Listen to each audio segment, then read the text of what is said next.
How's it going, everybody? Welcome to the stream. Um, I got a few things I got to announce today, and also just want to say hello to everybody out there, the early birds that are here.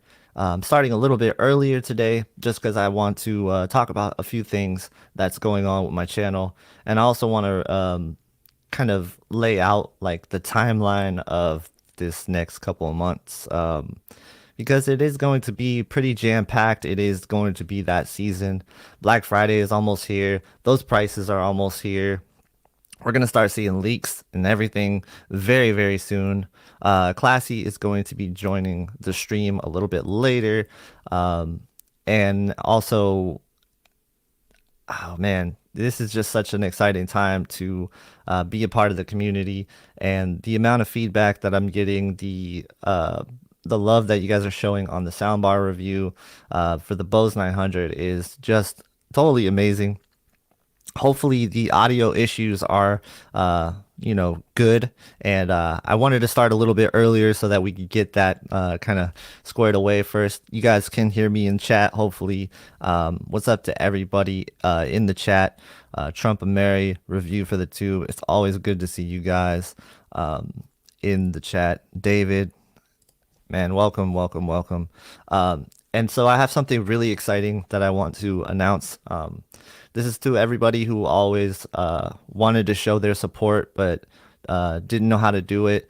I was getting a requested feature to start a Patreon or to do a channel membership, and I decided on doing a channel membership so that if you guys want to support the channel, you do have that option, and I'll go through a few of those things here. First of all, I just want to welcome our first member, Chris Bitwork or Bytework. I'm not sure how you say that, but Chris, welcome to the channel membership, and welcome to the community, deeper inside of it. Everybody, this is always going to be an open community, and I'm never going to change my content. Everything is going to stay the same. Just joining just gets you extra perks on top of what I already offer for the channel. So let's go through a few of the new things that I have going with the channel. Here, let's see.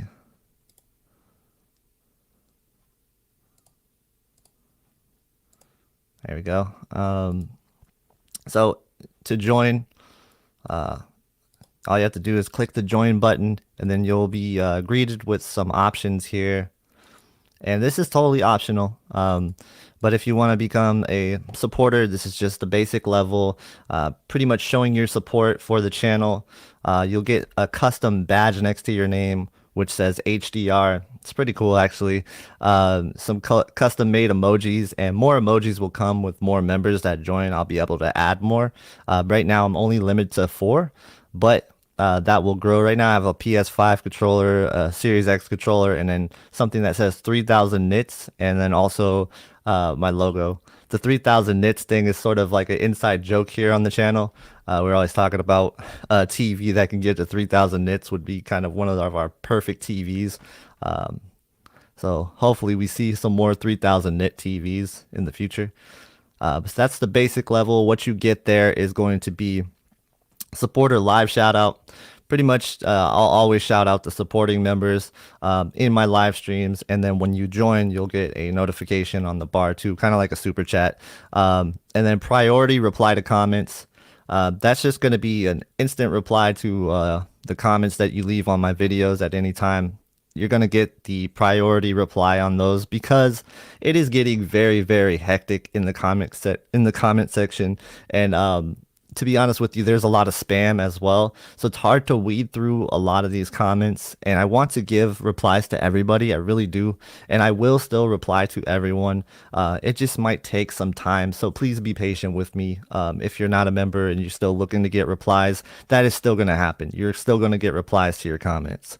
And the priority reply is just going to give you just priority to your replies on comment section. And then live Q&A priority. If you're a member, you just get pretty much your live Q&A priority on there as well. So that's just going to give you, if you want to ask a question in the live stream or in the future Q&A videos that I'll be doing, which are going to be recorded, you'll have your questions answered first, as well as the super chatters. So you'll have that same level of priority.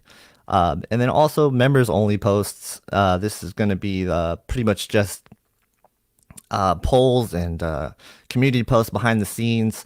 I'll do a few A/B testing. I'll do like side by side pictures, so that I normally wouldn't want to spam the regular audience because I don't want to post every day on my main channel. It's just gonna bog people down, and I don't want to push anybody away. So this is for people who really want to see my content all the time. I'll be posting a ton, but nothing will change on the main channel. Still the same kind of regular posts I make there will stay the same. And then so if you go up a tier from there is the elite membership. And what the elite membership is going to be exclusive monthly video content. This is one video a month at least, and this is going to be like rough cuts, unedited footage, maybe like a kind of like off topic, that's not off topic discussion, but like more of like a hot mic type discussion where I'm just going to kind of give my thoughts and my pulse on situations. It lets me kind of put out my raw content that I want to put out sometimes, but I know won't do good on the channel. So it's pretty much like the unprofessional stuff that I would like to do, more off the dome type stuff. That's what you'll see in the elite level for $10 a month. And you'll also get early access to the videos, which isn't going to really change anything on the main channel because I still upload at certain times every few days. And when I do that, it's still going to go live at the same time. But as soon as I hit upload, you won't have to wait for that morning release. So that's going to be something you can look forward to with that membership tier as well. So pretty much just early access to new videos. Again, nothing's going to change on the main channel. That's how that's going to be. And then this last tier, I don't expect anybody to join this. This is just one I just kind of threw out there for people that really, really, really want to show like some unnecessary amount of support. And again, I'm not expecting this from anybody, but for people that do want to join the legendary tier, you can become a video topic designer, which means every month you'll get to choose the topic of one of my videos, and I'll talk about the product that you want to talk about. You'll also have the option to do gameplay with me, so I can add you on Xbox Live and we could play a few rounds of Call of Duty or Battlefield, something like that. Or pretty much if I have the game, I'll be able to play it with you. And then a visual and verbal shout out. And that's just going to be like in one of my videos, I'll just kind of show your icon on the screen and your username, and I'll verbally shout you out as well. And just show my appreciation for you joining the legendary tier. And again, this is a very, very extreme side of things. This is just for like the super duper supporters who really want to show love. Like, I'm not expecting anybody to join this.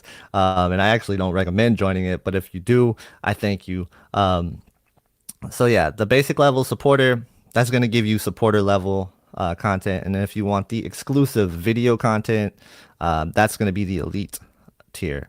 So yeah, I just wanted to bring that up to you guys. I appreciate you so much for the continued support.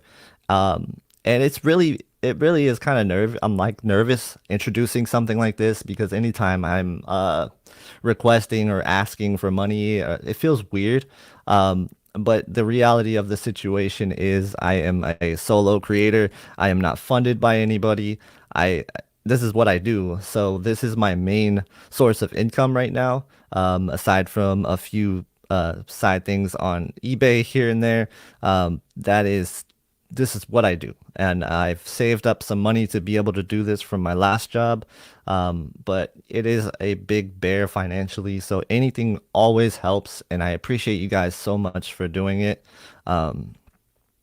Yeah, I'm overwhelmed with the amount of support that you guys show. So I just wanted to point that out. And yeah, Classy will be joining us shortly. I'm going to throw him the link. I don't know why I always forget to throw him the link. But we're going to go ahead and do that right now. Let me know in chat how you guys are doing today. I just really want to know how you guys are doing. This is what it's been almost a year since I started, and it's amazing, guys. Thank you so much for your continued support. Let's get classy. This link. All right. Just bear with me for a second. All right. So, what did you guys think about the soundbar content? Is that something you want to see continue on the channel? Um, that is something that I would probably continue doing. It's getting some good feedback. I love sound. Like, if anybody doesn't know, my background is music production. I was doing sound engineering for a while. This is something that I'm very passionate about. So when it comes to sound, I'm very, very passionate about that. Let's see. Twitter. All right, classy. I'm sending the link here. So what I want to say about the soundbars is the Bose 900 kind of blew me away. I tried out their previous soundbars and I wasn't too impressed.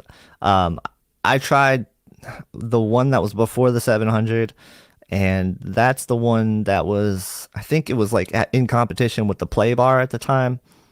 And I wasn't really too impressed with that one. I always thought the Play Bar was better from Sonos.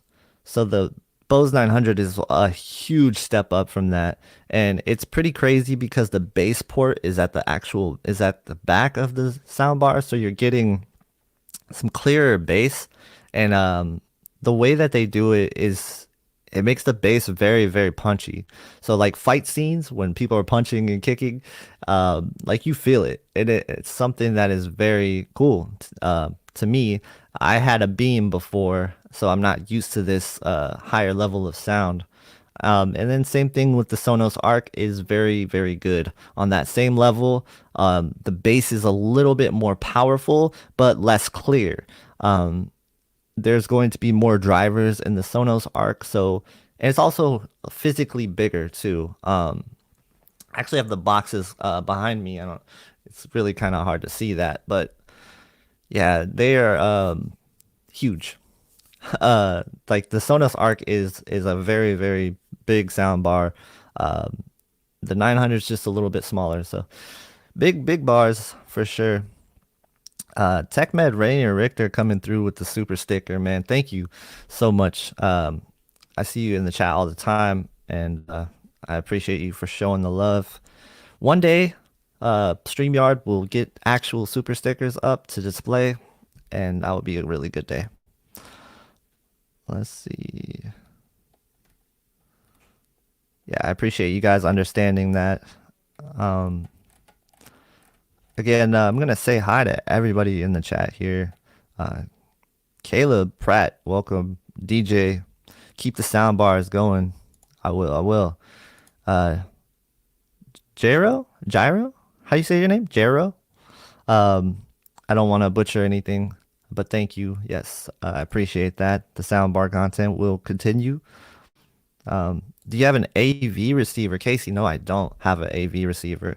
The current room that I'm in really doesn't have too much complications when it comes to setting up sound. So, like an AV receiver, I'd probably only have like bookshelf speakers and a sub. Because otherwise it would be a little overkill for this room. I think an AV setup would be something that I would recommend in a open room, something that's not enclosed. For something that's enclosed, I think a soundbar is perfect. Especially the ones like these that they bounce off the wall, they bounce off the ceiling. And if you don't have super high ceilings, I don't. This is just basically a room, a box. And it's perfect for that situation. For people that have a more open space, an AV setup is more recommended, in my opinion, especially if you have higher ceilings. You're gonna want more speakers.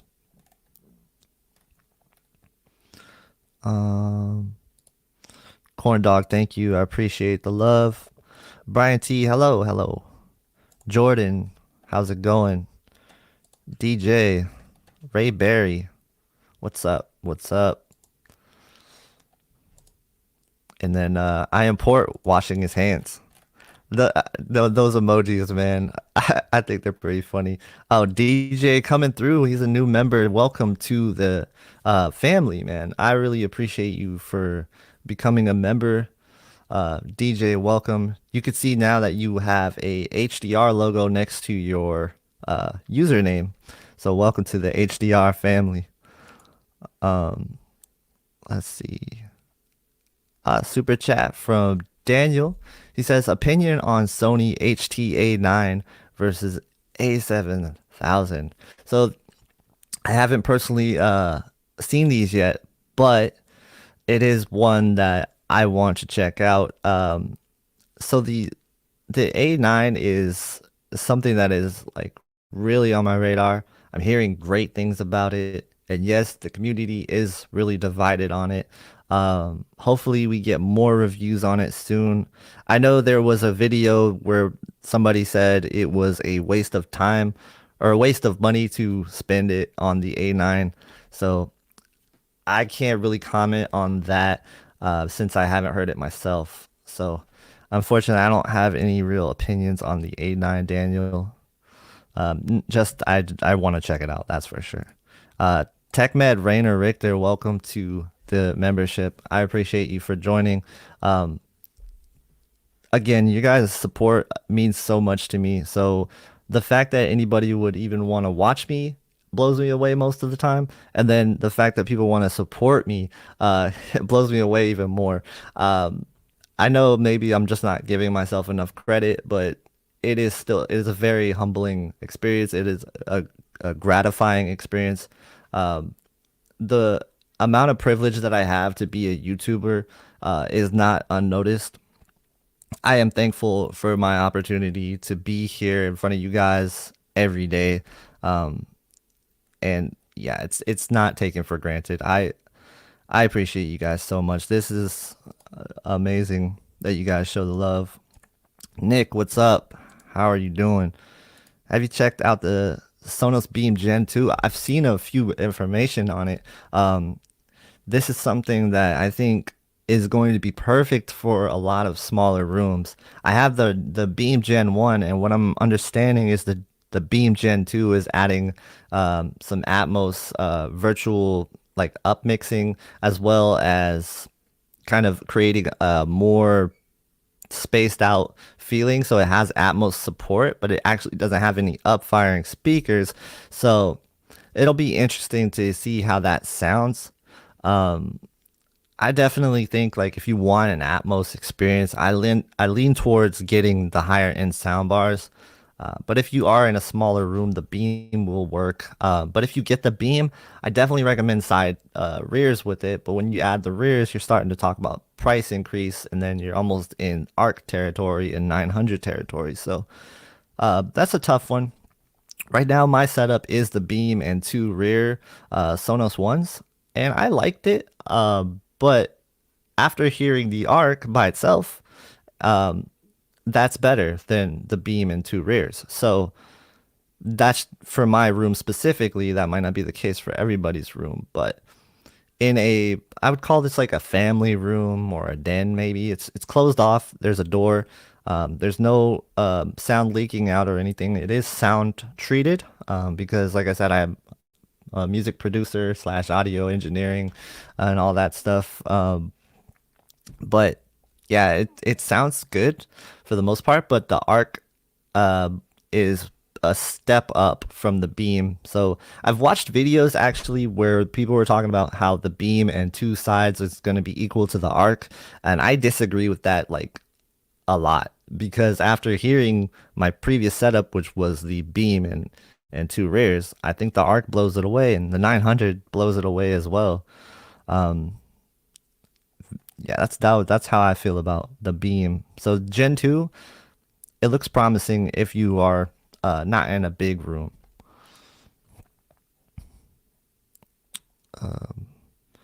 Jero, thank you for the super chat. He says Sony 75-inch Z8H, Best Buy open box, excellent, 2,400. That's a pretty good deal. Versus a 75-inch X95J Best Buy open box certified 2300. Which one will you choose and why? So that's going to really depend on your use case and what you need. So the Z8H isn't going to be able to have HDMI 2.1. So if you need that as a gamer, that's not going to have it. But the X95J will have it. The Z8H is 8K, but it's not native 8K. So, well, like the apps aren't native 8K. So that's, you know, kind of a thing that you're not going to utilize right away. It really depends. If you are in a brighter room, the Z8H is going to be technically better because it's going to, beat the sun a little bit more than the X95J would. Uh, in terms of quality, I haven't actually seen either of these TVs, so I can't really speak. I'm just going to judge it based off of specs, and I think it really depends on what your use case is. I would say if you're not using it for gaming, the Z8H might be a better TV overall. So that's probably where I would lean if I wasn't a gamer that needed HDMI 2.1. Which audio interface do you use? Oh, so this is actually a good question. I don't know why I lost my train of thought, but it's the Apollo Aero, which is UAD, Universal Audio. I love it. It's not called the Apollo Aero, it's just the UAD Aero. It's very cool. I am able to put a compressor on my signal chain so that you guys can hear it live. I can actually do something really cool here. Uh, I'm gonna sound really silly for a second, but I just want to show you this. Let's go ahead and throw on. So I'm gonna take this off. I'm gonna disable this. All right. This is gonna sound kind of silly, but here you go. So now you can hear that I'm auto-tuned, and I can put auto-tune on my voice anytime I want with this signal chain. All right, don't judge me. I'm turning it off now. Um, but yeah, like that's just something that is pretty cool that you could do with the UAD interfaces. And I really like Universal Audio for their interfaces. I think they're awesome. So yeah, thanks for that. And then DJ coming through. If you can get the sub while you test it out, Beam is nothing close to an ARC.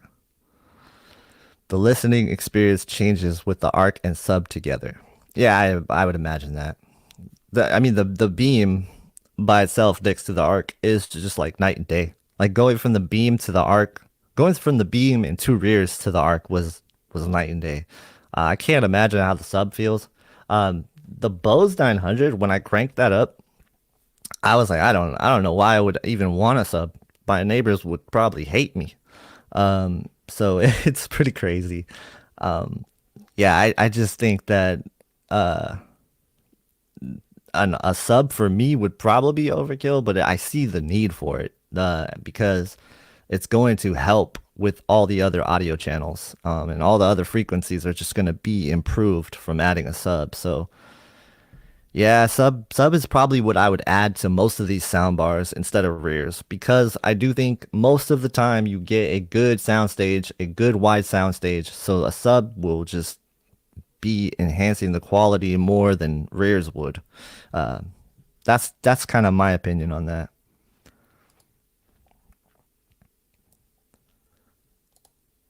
Appreciate that, Richter. Yeah, yeah. The SM7B is nice. I used to actually have an SM57, and hold on, I'll go get that right here. And this is what I used to start my videos with. Well, to start my videos, I actually used a Neumann TLM, oh goodness, 102. And yeah, that was a really expensive mic, but I realized that this dynamic was gonna get the job done more. And yeah, this is a $100 mic. This is what I used for probably like the last 10 months until I got this. And pretty much this is just like the big brother to this. So anybody starting off with content creation or music, get a dynamic and try that out first. And this is $100. But this is still one of my favorite mics. I still use it. I used it in the Bose video because I kind of boom it a little bit over there while this one's still mounted. So you'll hear this mic a lot still, but this is definitely a step up. That was awesome. You liked the auto tune? Um, yeah, that was pretty fun. I like doing that. Maybe I'll do like a Q&A part where I just answer auto tuned. I don't know how many people would really appreciate that, but it would be pretty funny for sure. Joe coming through with a super chat. He says 77-inch C1 Beam 2 Sonos sub, two ones in a small medium bedroom game room. I wanted your thoughts, but you answered my question. Hard to find TV calibrators in my area. What are your recommendations? Tampa, Florida. Oh, let's see. Who are calibrators in Florida? Does anybody know in chat? Can anybody in chat help him out for calibrators in Florida? I actually don't know any personally from Florida. Uh, I know some that are in California, Ohio, um, New York, uh, but and then I used to know one here, but he moved. Um, and then Best Buy used to do it, so they don't do it no more. Does anybody have any recommendations for him for Tampa, Florida? Uh, Help out my man Joe. Thank you for the super chat. And yeah, that sounds like a cool setup for a small, medium game room. Um, the sub might be a little bit crazy though in a smaller room, but it's definitely gonna be an awesome experience for you. Um, and Value Electronics has an employee down in Florida, it looks like. Um, so yeah, I think it John John John something and tech classy, keep it classy. Can tell me his name. Um, what's the calibrator? John Rufamato? Rufamato? I can't hear you. I hear a bunch of white noise right now. Hold on. I'll let you fix that. You got like a ground loop going on, maybe? Um, John Rufamato. Yeah. Or Reformato. I'm butchering his name. I'm killing his name right now. I'm sorry, John. Um, Classy having some technical difficulties. And maybe Classy would travel to Florida. That's a quite a long trip. Um, but yeah, that's he is a really good calibrator and really good dude. I watched him on FOMO streams a few times, and I liked his answers. And yeah, TechMed, the Neumann 102 is crazy. Um, I love the 103 a little bit better. Like when I heard the 103 is what my friend has, and he uses it for R&B and pop, and he loves it. And it's one of the best mics that I've heard personally. And it is a very sensitive condenser, and that's why I switched to a dynamic, is because for things like live streams, for things like voiceovers, I didn't see a huge difference in quality overall based on like the amount of noise that I had to gate out. I had to run a noise gate to get out some of the background noise. So yeah, and then no matter how much you treat your room, if sometimes it doesn't feel like enough sound treatment. So yeah, dynamic is gonna just help with all of that for me. So that's why I made the move. Good call. Um, let's see. Yeah, Classy's dealing with some technicals. He's gonna join us in a little bit though. Um, it's cool. I actually could see the members that joined. Your name is highlighted in green on the StreamYard, so I'll be able to see your questions a little bit easier now, and that'll be priority. For anybody else that wants to ask a question, the best way to do it is going to be put a question mark in front of the question or send a super chat for the quickest reply. That's gonna be the best way to do it. Max, man, what's up? Um, I your content is really good. It's evolving. And I just appreciate you for showing love all the time, man. You're always in here. Max is a good dude. You're a Lions fan, right? If I remember correct, you're a Lions fan. Um, that's pretty cool. I mean, it's not cool per se like this season or the last couple seasons, but it's cool. Like my dad is a Lions fan, so I can appreciate anybody that's a Lions fan. My brother is also a Lions fan. Um, let's see, Joe, you have his info. Does anybody have any other calibrators for Joe? Let him know. Um, that would be awesome to know. Uh, get that figured out for you. Steven, or Stefan, I think it's Steven, but 75 inch 5 series, no gaming, or 6 series, is it worth the upgrade? Hmm. So you're going from 60 hertz to 120 hertz TV. That's going to help with motion. Um, 75-inch 5 series could probably be good enough. Depends on what you watch, how much you watch the content. Um, the 5 series is definitely going to be dimmer than the 6 series. The 6 series is bright. The 6 series is very bright. I'm not talking like over 1500 nits or anything, but like it gets up there. I would imagine it's probably close to like 1200 or 1300 nits for the top end content. Uh, 5 series is probably more of like 600, 700 nits. So I don't know how much brightness matters to you. If you're just gonna watch an SDR, you'd probably be fine with a 5 series. Um, that's a tough one. I haven't seen the 5 series, but I have seen the 6. When Classy comes on, I'll ask him what he thinks about that. He likes this 5 series. He did a review on the 5 series. And it seems like for the price, it's hard to beat at its price level. And that's how I feel about the 6 series too. I feel like the 6 series is probably the best in its price bracket. And to me, that's what I would get. In case I give credit to anybody who can claim to be a long time Lions fan. I know, man. Um, but hey, I know what it feels like to get your heart broken by the Ravens. What happened last week? I try not to talk about it, but it hurt. It did hurt to see Teddy go down. Luckily, he's okay. But man, that hurt. That loss hurt. Lamar Jackson, you hurt my soul. Okay, just know that. Um, let's see. I'm gonna scroll up to get to some other questions I might have missed. I'm guessing you were laughing about the auto tune. Yep. Let's see. Q90A got an update apparently, and blooming has been dramatically improved. So that's good to hear. That's one thing I gotta give it up. Samsung does do updates a lot. Sometimes they're not the best, and I'm gonna talk about that. There's something wonky going on with my Q90T that I need to address. I was gonna make a video about it. I'm gonna talk about it on the live stream though here in a second. But yes, they do updates all the time, fix things, but also break things. We talked about this before. If there's a firmware update, sometimes things get broken. Sometimes things stop working the way they used to work.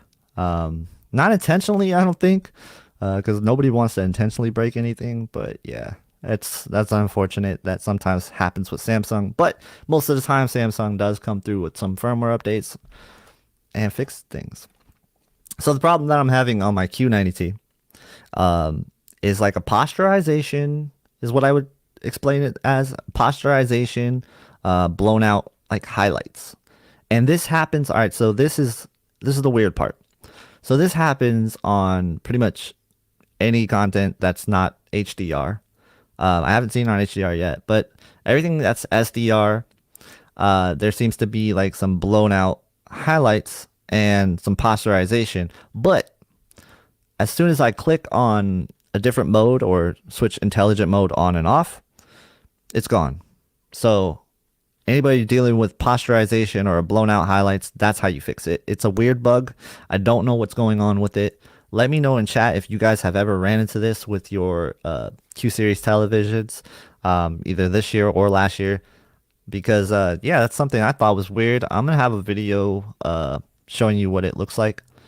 But that it threw me off when I saw it the first time. It threw me off big time. Um, yep. Cool. So we're caught up on the questions. Oh wait, here's one. It says, "Hey KG, love the streams. Thank you, thank you. I do 75% movies, TV shows, and then 25% gaming. Should I get the C1 65-inch or the 80J 65-inch?" So with that ratio, I would probably lean towards the A80J. Most likely, that is what I would pick. For movies and TV shows, like I don't think there's a better TV than what Sony's doing right now. So the A80J, A90J, those were my favorite TVs for movies and TV watching for sure. I just love what reality creation can do. There's just so much customization with Sony TVs and its settings menu. So I like the A80J over the C1 for that situation. Now, if you add in that you're like 50% gaming or like 60% gaming, then I lean towards the C1 because of that. But since you barely game, the Sony A80J is gonna be good enough for 25% gaming. That's for sure. And it's not like the A80J is bad at gaming. It's pretty good. I like it. And I thought it was very, very good. So yeah, I would go with A80J for sure. And that price right now, hard to beat. Hard to beat. I'm gonna say this right now. I did not expect that before Black Friday, but I did predict that price, I believe. Could be wrong. Maybe I didn't. Um, let's see. On my QN900A, sometimes updates really bring progress, but sometimes they mess everything up. Yeah, that's what I'm talking about, man. Like these firmware updates, all over the place. All over the place. You break one thing, or you fix one thing, you break the other. Ah, maybe one day they'll figure it out. Maybe. Maybe not. Uh, maybe not. Maybe not. Yeah, that is a really good deal, Don B. That's 5-year warranty at Costco. Solid, solid, solid. M-Molded, no. 4K display for a 27-inch computer monitor is probably not a waste of money. I used to have this exact monitor, and when I had it, I liked it. It gave me really good real estate on the actual screen itself, and for the most part, I appreciated that extra space. So depends on what you do, but I would say for the most part, no, it's not a waste of money. Um,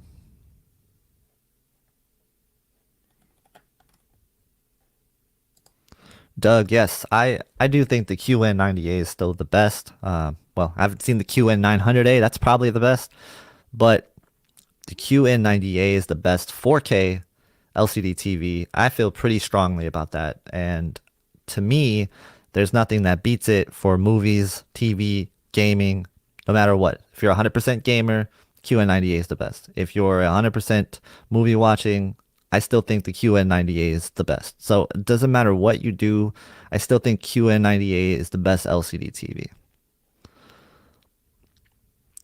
Mike sounds A plus today. He had to turn the volume down. Hey, I'm doing something right. All right, thank you. Thank you. Did you catch the auto tune? I'm gonna go ahead and throw that on again. Like, hopefully this sounds really good. All right, I'm gonna turn it off now. That's really. Sometimes it's cool. Sometimes it's not. Um. So yeah, that's have some fun on the stream sometimes with that. Classy, I don't know what's going on with your mic situation, but I hope you figure things out. Let me check on him on Twitter. Let's see. I know the struggle. I know the technical struggle. Last week my camera went out on me because I forgot to charge it. I started the stream with 29% battery life. Don't do that. That's what I did last week. The fact that it lasted was amazing, but still, like, don't do that. Um, yeah, let's see. The Bears, I always expect the worst. Uh-oh. With the Bears, I always expect the worst, but hope for the best. The Bears are who we thought they were. Um, but no, it's a good thing that they have a quarterback of the future now. I wanted the Broncos to look at Justin Fields, um, but I'm glad they got Pat Surtain instead. But you know what I mean. Casey, you know what I'm talking about. You know the rant. Um, Rest in peace, Denny Green. Man, that rant is so good. All right, question from Tempo. Image retention on the A80J. Is this a concern for burn-in? Are Geek Squad mounting services okay? I don't think it is a cause for more worry when it comes to burn-in. It's just annoying to see sometimes if you're a gamer that's like in the HUDs all the time, maybe switching in and out of like Destiny HUDs. For the most part, I think you won't see it. A lot of people who I've talked to that bought the A80J are happy with it. They don't talk about image retention being an issue. I just throw it out there because I want you guys to be aware of it. I think most people that buy the A80J probably won't even run into image retention. So yeah, I just throw that out there. You know what's actually pretty funny is the TCL even has some image retention. So it can happen to any TV. It doesn't mean you're gonna get burn-in. Let's see.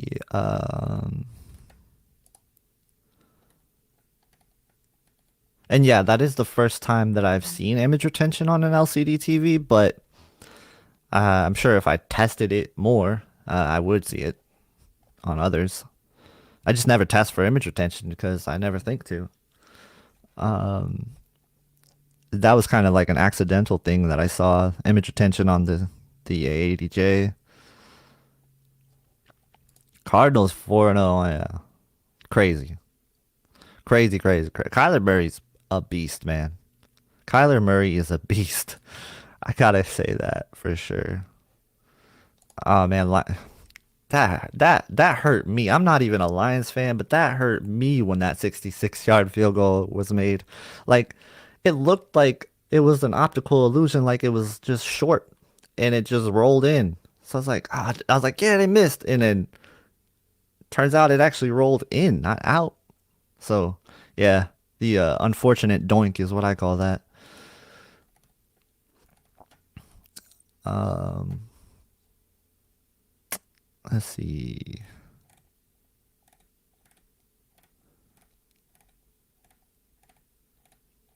Yeah, audio does sound good. I just heard it. I'm impressed. I don't know. I fixed it. So I don't know what was going on with it. It was something on StreamYard's and I looked in the settings and I changed some things. So sounds better. Um, I am import. He says, "Hey KG, I was reading the QN90A review on flat panels HD. It says in game mode, colors are oversaturated and horrible. I don't get this. Is it possible to change picture settings on game mode?" Yeah, it is totally possible. And no, it's not oversaturated and horrible. Um, Maybe on the default game mode, people would think that, but you can change the settings to be the same as what I do is I match my settings with my movie settings, my TV settings. It's all the same. And I actually have a video with my detailed settings. It hasn't changed from Q90T and it didn't change from QN90A. Um, the settings are usually around the same levels. So um, anybody trying to sell you on settings or try to make you buy any settings for these TVs, don't do it because for the most part, year to year, a lot of the settings kind of carry over, and a lot of them is what I see is very much the same thing. So the same thing can be said for Samsung TVs. You can get a very good picture out of game mode. Drop the contrast to about 42. Otherwise, you are going to be clipping some colors.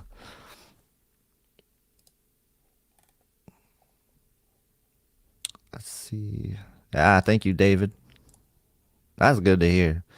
Until Classy comes on and he's gonna like overpower my voice and make me feel like a munchkin, and then I'll be like, everybody in the chat will be like, "Your audio sucks, man," and I'll be like, "No, I can't do anything about it." Classy just has that booming, overpowered voice. He's got the voice of God. Like, I don't know. Just joking. Just having fun with you.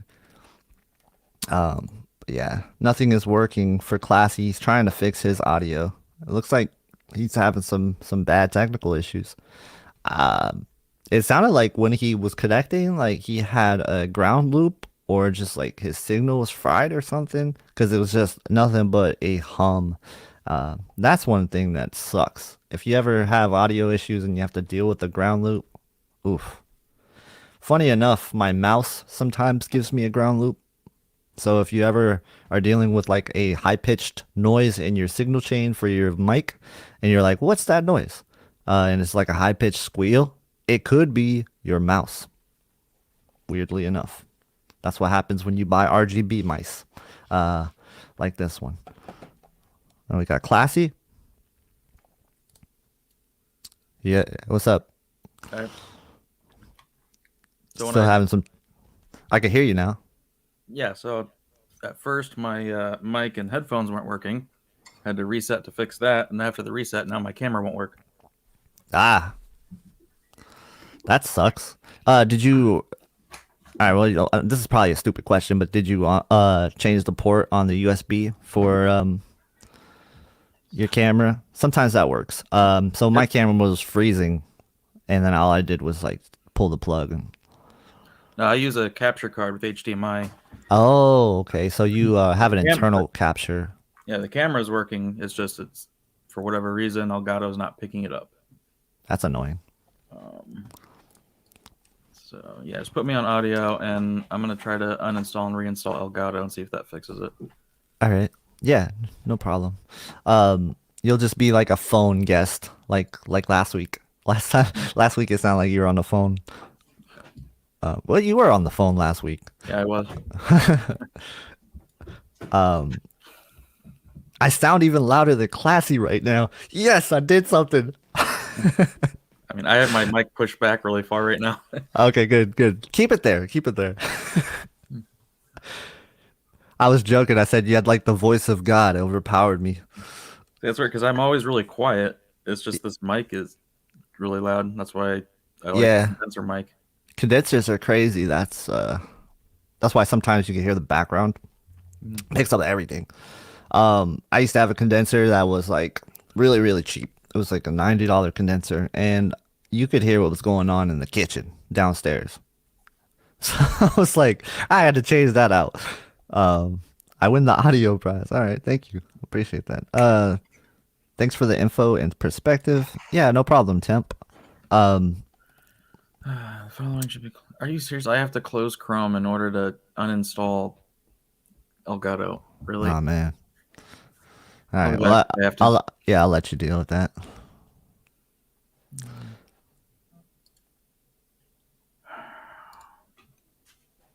So let's see. Where was I gonna say?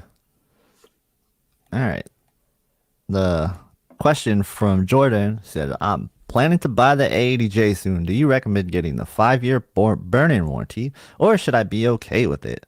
Um, I don't. I never recommend the burn-in warranty. I just never do. Uh, I guess what's your expectations out of it? How many years are you expecting to get out of it? Um, in that 5-year span, the chances of you getting burn-in as a regular user probably unlikely. That said, if you're an extreme user and you kind of do what I'm doing right now and use it as a monitor or play the same game on it every day for 8 hours or something like that, maybe you would want to get it. But even then, like I wouldn't get it. That's just me personally. I don't get burn-in warranties. Kind of YOLO on that side of things, which is probably not smart, but we'll see. Like I said, I am a test for burn-in right now. Like if anybody gets burn-in, it's gonna be me. Like I saw that Linus video, so if he got it on his use case in under a year, I should get it in like 6 months by that term because I edit and do all this crazy stuff with audio, and I swear I'm in programs for like 8 hours at one time at sometimes. So if I get burning, I get burning. But here's the thing about burning. Like if you get burning, If you're not checking all the time if you got burn-in, you might not even see it. Like you might not even notice it. So, yeah. It's funny. Preston said, at least my dog didn't chew the cable. Actually, she did chew the power cable that I use for the camera. And she also Hmm. ate through the vacuum cable, ate through a lamp cable. She's cost me like $400 and stuff replacing the cables. That's not good. Puppy's gonna pup, I guess. Like that sucks, man. Yeah. Yeah, Don B, you hit it on the nail, man. I think burn-in is extremely low. 5 years. So I wouldn't go for the warranty personally. The only reason why I would go with the warranty is if I'm getting a bigger TV and I don't, if something goes wrong with it, and I need to get it fixed, like then I would want them to come out and like bring it off my wall. But even then, man, I don't know. Like I've thought about this and debated it with myself a bunch of times. If I get anything bigger than 75 inches, will I get the warranty? I don't know. The only time I ever bought a warranty is when I worked at Best Buy. And the reason why I bought this warranty is because when you work at Best Buy, warranties are like 75% off. They're like dirt cheap. It's dumb to not buy a warranty almost sometimes. So that's the only time I bought a warranty. Let's see. I don't want to miss anything. Hopefully I got to everybody's questions so far today. I am trying to be on top of that. The question mark strategy is working, so that is awesome. This greetings. How big of a deal do you foresee the Sony TV update slated for January 2022 to be? Thank you. They moved it to January. I thought it was supposed to be December. But if you're talking about like VRR and stuff, I don't know. That's sort of up in the air, right?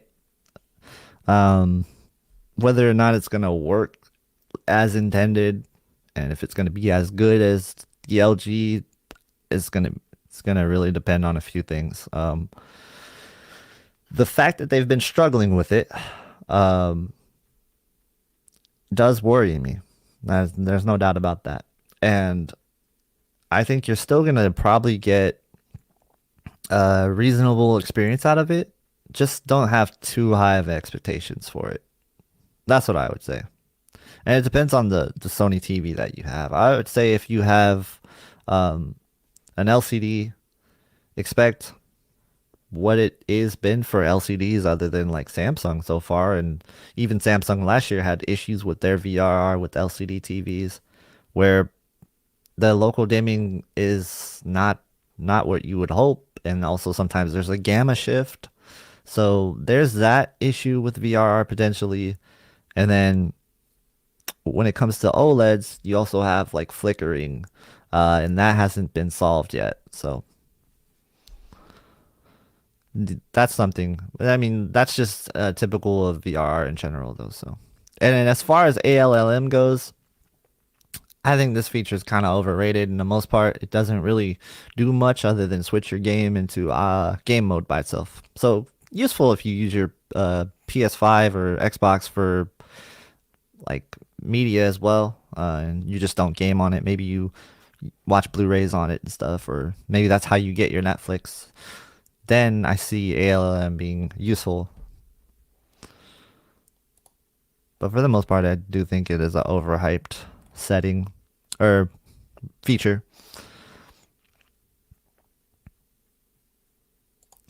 I'm in Forza. I just checked my Forza Horizon 4 hours, 960. Uh, wow, that's a lot of hours. If you're saying you put 960 into Forza 4, that's crazy. Um, Horizon 5 will be the same for me, he says. Avoiding OLED, speedometer burn-in on screen. Oh my goodness. Yeah, that's a lot of time in a. Do you have, all right, if you don't have, uh, are you going to ever get like that racing rig where you like set it up and you're like driving?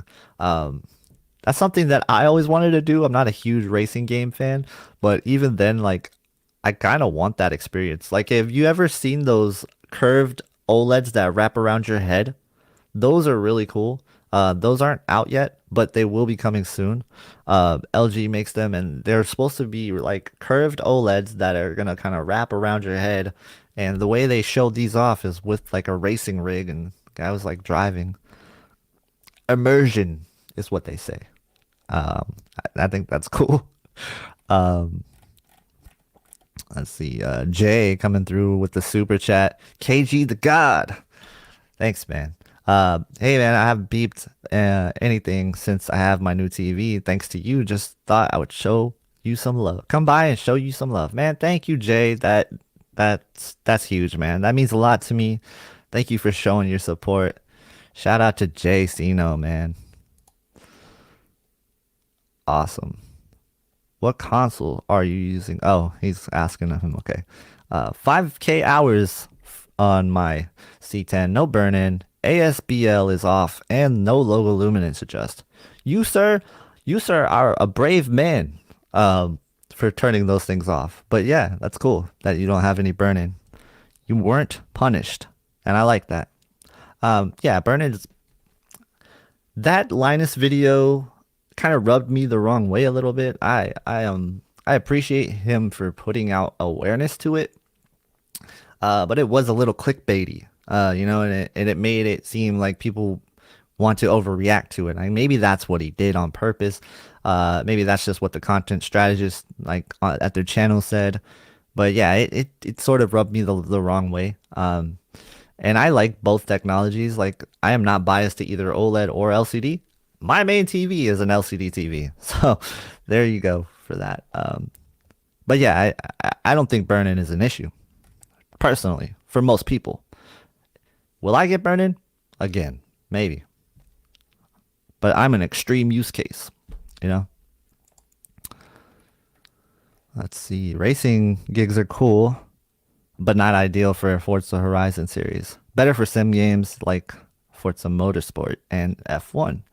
Yeah, okay, that's fair.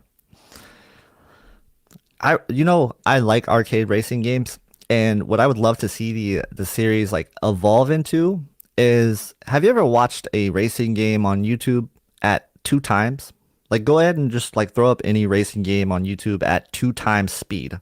That's what I want the speed to be at for some arcade racers. Like that would be crazy. Like maybe that would be a little hard to control, but that would be crazy. Next level like that at like 240 hertz or something. Give me that. I want to see that. I want to experience that. Um, let's see.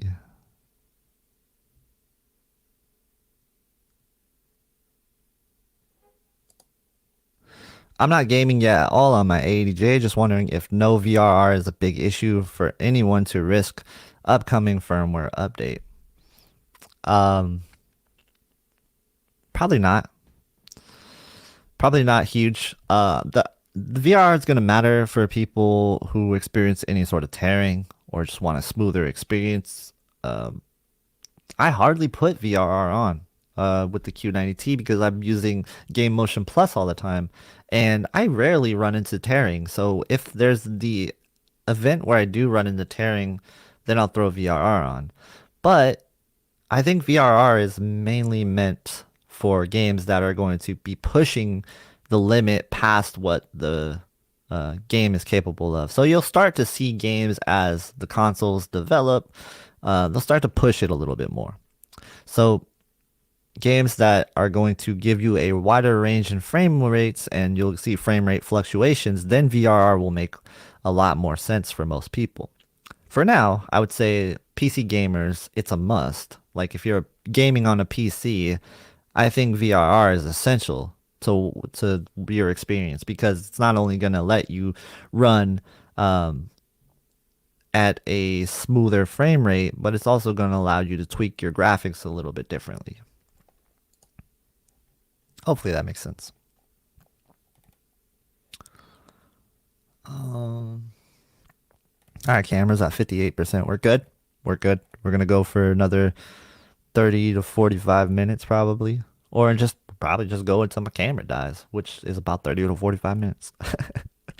Um, let's see. Consoles should not have screen tearing. Yeah, they shouldn't, but they do.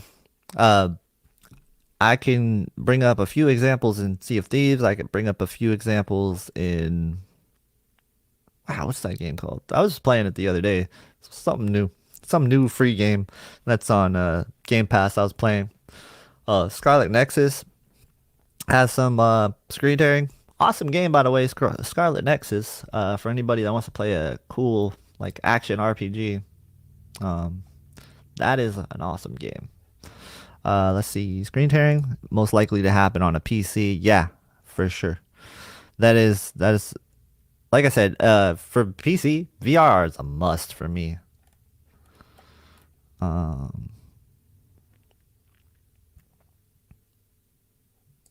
Spoiler, by the way, LG C10 got a lot better on firmware 4.30.10. Really changed the C10's performance. Awesome.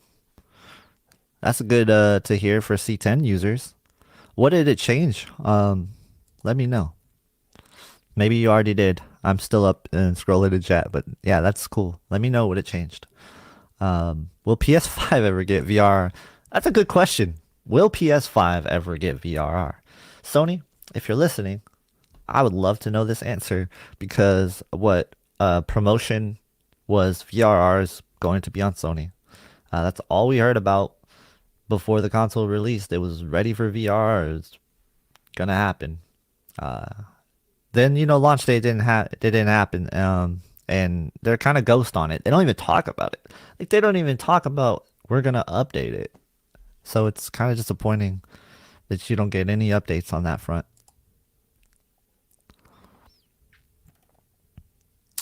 Uh, yep. This is console games are usually optimized fairly well for the target frame rate, whether that's 30 or 60. They optimize the graphics settings and everything so that when you have that experience, you're not going to experience frame drops or anything like that. It happens. It does happen, but it is getting rarer to this day. For games that are unoptimized, VRR is nice. Uh, my favorite resource for this is Digital Foundry. If you guys haven't checked out Digital Foundry, it's probably the best technical gaming channel that there is, period. Digital Foundry is a must subscribe, in my opinion. I love Digital Foundry. Let's see. Oh, Vamps. Looks like the Neo got the update. Awesome. Legit blows my mind now how it gives me OLED blacks at super brights at 2K nits. Yeah, the Neo is so impressive spec wise, so it's great to hear that the update fixed the HDR issues. That's awesome to hear, man. I'm glad you got that taken care of, Yamps, because I know you were very excited about that, and it was disappointing to hear that wasn't working out for you, but that update fixing that, man, that's awesome. Classy, give me a thumbs up if you're ready. Cool. Add up Classy back to the stream. How's it going, man? Okay, I guess I got it figured out somehow. I like the was that a Division 2 bear? Yeah. That's cool. Was that like a pre-order bonus? It was like a secondary thing that they brought out when the game came out. So, Ah, cool. gotcha. Okay. Hat. That's cool. This is now Classy Bear. Classy bear. Hmm. That's what's up. So, all right. Yeah, so I Classy saw. lives. I didn't watch the video, but I saw that Hardware Unboxed had a video on the G9, but saying that there was still issues. I just didn't watch it yet. Yeah. But it does sound like for the most part, Vamps is happy with it, so that's awesome. I would say as long as you're happy with it, man, that's all that counts. Right? Like from there, like when you're happy with something, don't nitpick it. That's how I feel. Mm-hmm. Um, like I could nitpick my camera all day, but it's keeping me in focus, and like that's all I could hope for. I'd never get that from my previous camera, So yeah, I love this camera. This camera is sick. It doesn't do 10-bit, but that's okay. Eh, You know, I can't. It was either I spend $4,000 on a camera or like $2,000 on a camera, and then also get a lens for 500. And I was like, I'm not gonna spend 4,000 on a camera and still gonna have to buy a lens. Uh, I'm not like making Linus Tech Tips money here. So I have to be really smart about my purchases. Yeah, I almost got an A7S III open box for 3,000, but Oh Sony won't give you a warranty if it's open box, and I guess they have issues with pixels dying, so I was kind of afraid of doing that. man, I probably would have did that. Mm, I'll be honest with you. yeah. And plus, it was gone by the time I had the money ready. Yeah, but I would have the restocking fee because in Washington you have a restocking fee, 15%. And then when you're at Ohio, you are exempt from that. So Mhm. I'm jealous because you could just buy cameras and take them back all you want and Well, actually, I lenses and got stuff. ended up going to B&H instead of Best Buy. Oh, okay. Um, They but probably have the same policy though, because no, I they have think some that you just can't return. But yeah, okay. anything else, they said as long as you send it back as it came, then there's no restocking fee. You just pay the return shipping. Yeah, I think like state law is like you can't do it there, huh? That's probably why. I think as a whole, that's just their policy because I was looking at that to see if they would have a restocking fee. Because I ordered the Canon R6 and I'm not entirely sure if it's going to work out. So Yeah. hopefully it does. But if it doesn't, I wanted to make sure that I wouldn't have to pay 15% of $2,800. Yeah. Oh. So I really want to get the Canon C70, but that's non-returnable and like $6,000. Look, this is how long my cable is for my camera, so I can't reach. I gotta buy a new USB-C camera, so or cable. So that's good. That's why it's not plugged in. So that I'll work on that. You think that this is stuff that I would do, order a longer cable. But yeah, for some reason I just do things after the fact. I think a lot of people think like that or do stuff like that, and that's just how us humans work. And Pac-Man with a question. He says QN90A 85-inch or LGC 183-inch or X95J 85-inch. Direct TV, sports, shows, and then movies, then gaming. Ooh, that's tough. I think the QN90A is probably cheaper than the C1, right? It's the cheapest of the three. Yeah. Oh, is it? It's cheaper than the X95J? Typically, it's on sale, and the X95 hasn't gone on sale yet. That's what I would go with. In this situation, I'd probably just go with the cheapest. Um, yeah, I like the QN90A better than the X95J, and the QN90A and C1 are pretty similar to me. Just depends on if you like OLED versus LCD. But picture quality wise, I think they are similar. It depends on what you want. You want OLED or do you want like that super bright LCD? And I imagine the 85 inch is a light Canon, so yeah, it really depends.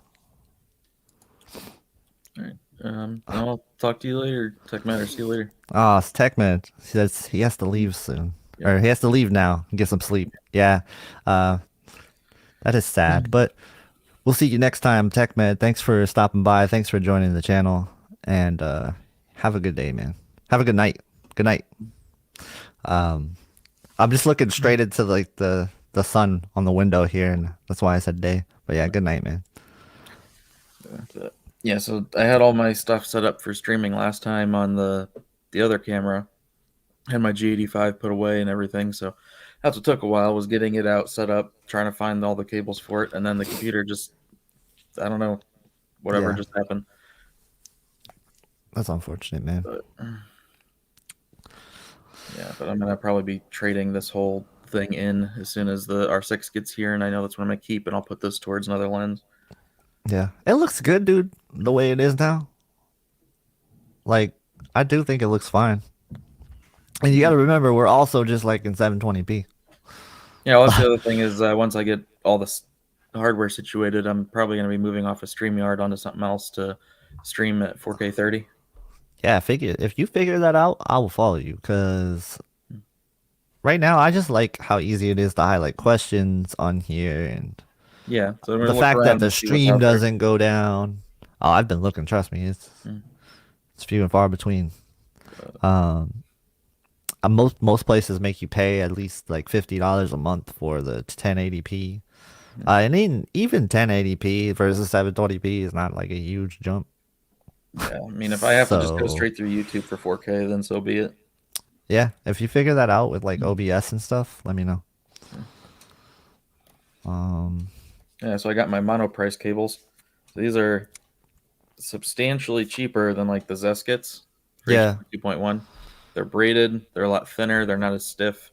So definitely these are like my new go-to 2.1 cables. sponsored. Hmm? I wish. Oh, I spent like $120 or something on like 9 man, cables or something. dang. Yeah, I always get emails for like, can you review my HDMI 2.1 cable? And like, see, here's the thing. I reviewed one, and that's as far as I'll go. Because like, if I keep doing HDMI 2.1 cable reviews, I don't think any like what do I talk about? It's a HDMI 2.1 cable. It works or it doesn't, you know? So I usually just decline those, unfortunately. I like free stuff, but I'm not gonna sit here and do videos all day. I worked with the oh goodness. Why am I not thinking of them right now? Rui Pro. I worked with them because I actually used their cables before, so it was cool to be able to work with them on that review. And I like that cable. That cable was very solid. He said, "Are those certified ultra speed monoprice braided cables?" Yep. Yeah, nice. So I got them in 3 feet, 6 feet, and then 15 feet. But they have the little thing right here. Nice. Yeah, monoprice is cool. Um, I'm still using an old like red monoprice cable right now from like 10 years ago, and it works. So Yeah, the 3 feet ones came in a 5 pack for what was it, like $30 or something like that? Something around $30. So I was like, I might as well just replace all my cables in my setup with those. yeah. And Bowden coming in with the question says, "Hi KG, I'm from overseas and very early morning to me. Well, good morning to you. 65-inch X90J, 11K.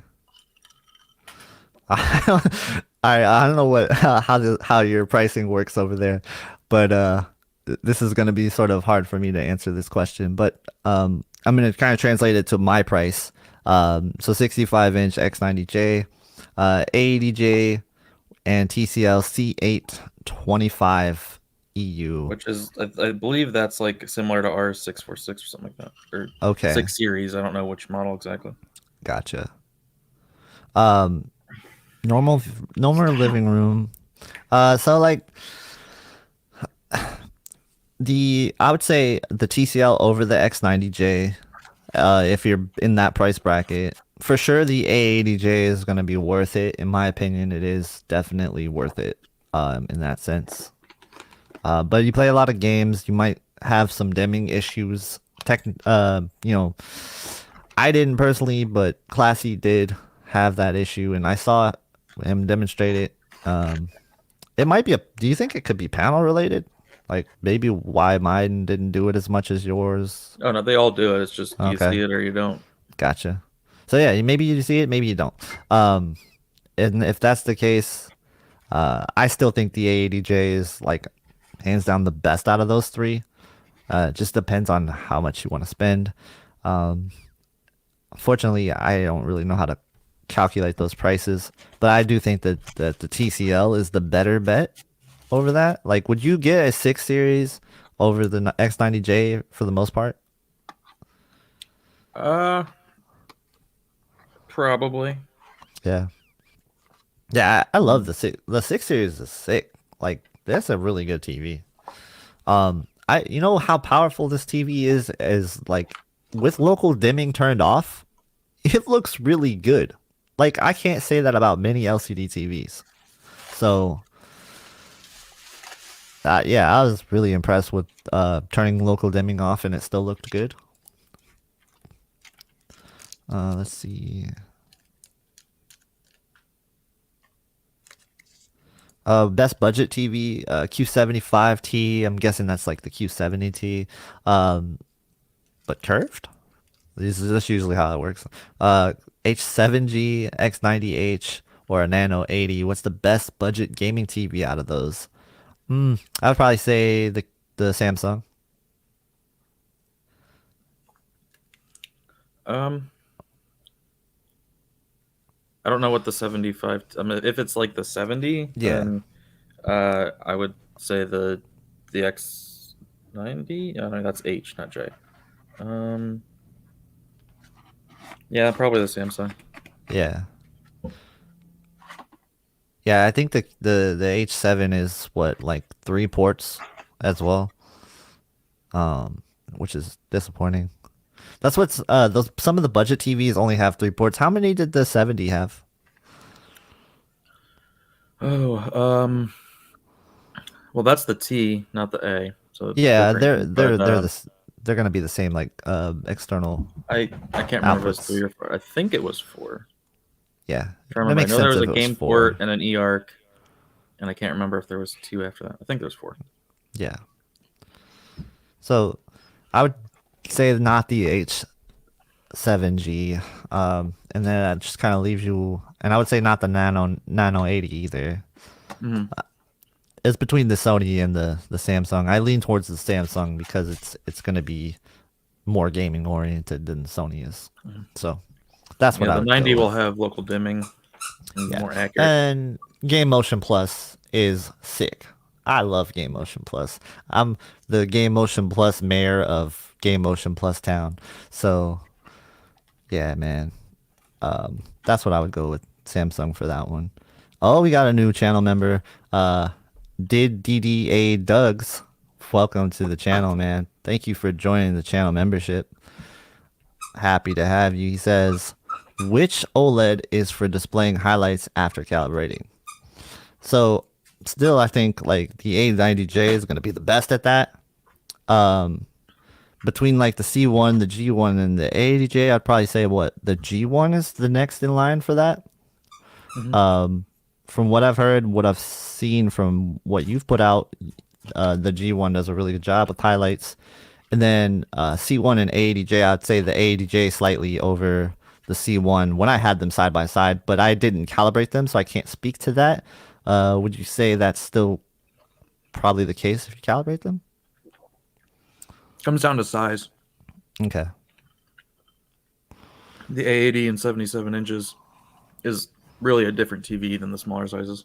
right. Hey, get down, dog. Down. And then he said, which OLED has the least amount of black crush? The Sony's for sure. So Mm-hmm. the Sony A90J is going to have the least amount of black crush. By default, the A90J is feels a little bit raised out of the box compared to the A80J.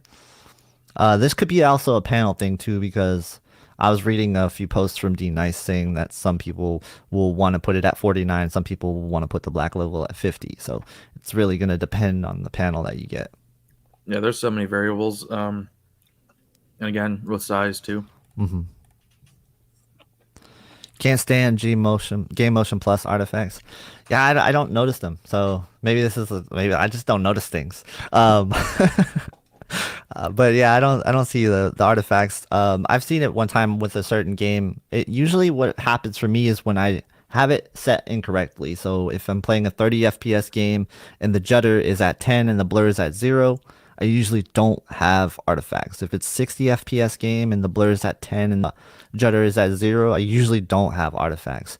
But if you're playing an unstable game where the frame rate will fluctuate and you might need VRR in that situation, then artifacts can happen. Faster paced games, I could see it as well, maybe being an issue. But I usually only play Game Motion Plus on like really slow paced action games. Not slow paced, but like games that you don't mind a little bit more input lag on.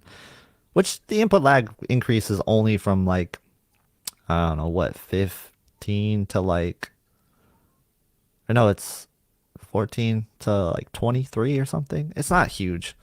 It didn't bother me. But David Wheeland asked if I got my 4700 set up. Yes, I did.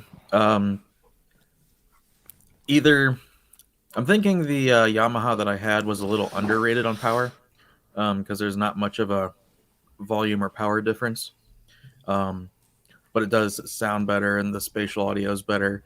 Um, and don't the only issue I'm having is after the A80J finishes its uh, pixel cleaning thing. You know, after it runs for 4 hours and you turn it off, and then it'll stay on in the background to do that. Once that turns off and is done, then the 4700H turns back on for some reason.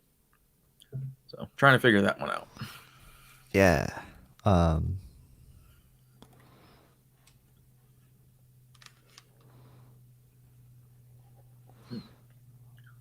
let's Um, see. So this is sort of tough to do. But what I try to do is in my description and in my tags, I try to put the UK model equivalents in there. Um, but it is sort of hard to do videos on some of the TVs that are in the UK market because we can't get our hands on them. So like the Philips TVs, the Panasonic TVs, I'd love them, right? I would love to review them. I would love to check them out. I probably would be an owner of one of them if I could, you know? Especially I really love the Philips aesthetic, how it has the lights on the side, the built-in ambient lighting. I think that's really cool. So like stuff like that would be really cool, but like the model numbers on the Hisense series, for example, they do differ and sometimes they're actually different. So it's hard to um evaluate those. But in the most case, like if I know they're the same, I'll say like this is the equivalent, but I'll also put like a disclaimer saying there could be some differences. For example, the U8G here is not going to be the same as other regions. So, and some regions have the same UHG, but then some regions don't. So when we talk about crossing regions, it starts to get really confusing when we're stepping outside of the big three. And even when we're in the big three, like Sony, Samsung, and LG, then like we have that issue with region specific models as well, like the QN90A is going to be different in other regions where it's going to have an IPS panel, which, that's kind of a red flag when we're talking about QN90A quality. Um, but there's also the QN92A and the 93A or 95A. Like, there's so many different variations. So that's tough to cover all those, especially if I can't get my hands on them. Um, so I'll try to make notes of it in like the description. That's the best I can do though. Like, and I'll try to make notes even in the video when I'm doing commentary on it. like there's the Sony A84J, which is basically the A80, but it does have a different setting. Um, Something to do with the color, I think. Yeah. Oh, what's up? Jet roll off dumpsters. What's up, man? Welcome. Um, and he said, did DDA Dougs? I'm just gonna call you Dougs. Does a side by side comparison with A90Js versus TVs with mini LED advantage for specular highlights.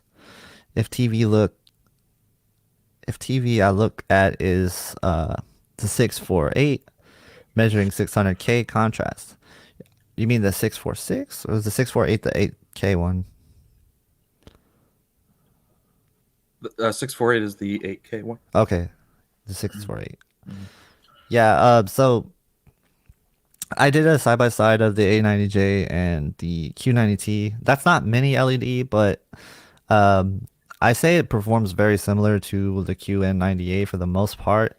And specular highlights is less dependent on the mini LED and more dependent on the dimming algorithm from an LCD TV.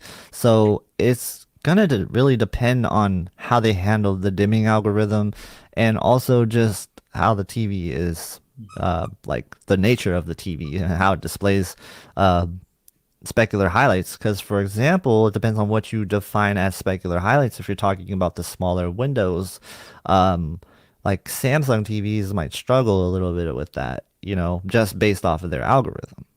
But the bigger specular highlights, and I know people have different definitions of specular highlights, they're going to stick out on Samsung TVs more.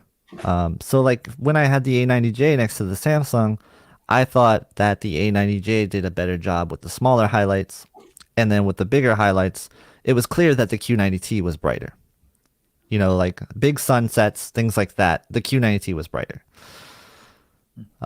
So it was more impressive in that nature. But you're still talking about two different types of TVs.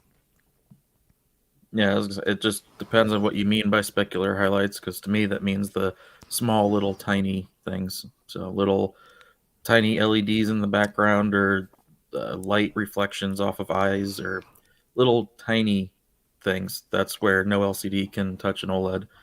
But then as the object gets bigger, then that transfers. Yeah. Yep. Thanks for the question, Doug's. And Kelly says, will you guys be at CES in January? I would love to see some coverage. So I won't be personally at CES physically, but I will be covering it digitally like I did last year. I actually got um, a press pass from CES last year to cover it digitally. There was a lot of information that I got, but a lot of that stuff was leaked out anyway, so it kind of people were talking about it either way. Um, so I will still try to get digital coverage the same way I did it last year. So I'll cover these for sure. I just won't have like any hands-on videos or anything like that. With the pandemic going on and everything, I can't. I can't put my family in that situation, regardless of anything else. So that is why I won't be attending to it. But like that is something I want to do in the future for sure. What about you, Classy? Yeah, I won't be going. Yeah, Yeah, too many other trips and other things that have happened or happening. Um, no way I can get out there. yeah. So yeah, I'm really excited for CES though, and I will be doing a lot of digital coverage on it.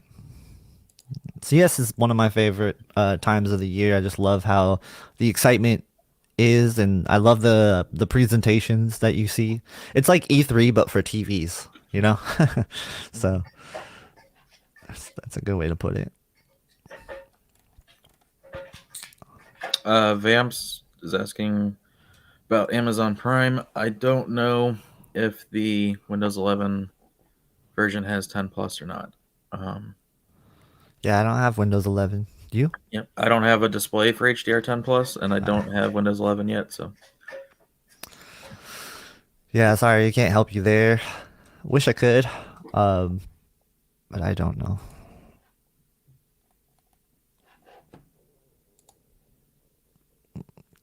Yep, I agree. I agree with that. Truth bites. Having trouble with the Bose 900 control stick to work. Any suggestions? The remote. The remote should just work once you have it set up and plugged into the ERC. Should work with no problem. Even if it's not plugged in the ERC, it should work. I didn't have to sync it or anything like that. Um, and maybe it's something to do with the app. Make sure that all your settings in your app is correct. I personally never ran into this issue, so I'm sorry, Lisa. I wish I had a better answer for you with that. What's the big issue with it? What is it just not controlling the volume, or are you getting any sort of signal out of it, or what's happening with it? Let me know. um, What's up? there was a follow up about the Sony X90H and the Q75T. Oh, yep. For the Q75T versus X90H, you guys went for Samsung. X90H has gotten a new update with VR, and people saying it's buggy. Do you think it'll be fixed? Yeah, it's not ready right. It wasn't meant to be pushed out, I don't think. Or it was slowly supposed to roll out, and there was discovered there was some issues with local dimming with it, and then something else came out about it where they said might need a little bit more time with it, and you have to take it as a work in progress sort of situation. Um, Yeah, I would not expect them to have local dimming at any point working with it. Um, yeah, and then It's also like right now on the Sonys, you have to go into the menus and then pick: do you want standard, enhanced, enhanced with Dolby Vision, whatever. Right. That's what they did. They added a fourth option for Yeah. PRR. So that means if you're watching something, then you have to go back into that menu, turn it off. It's just a mess, and I'd just rather not even have it. Yeah.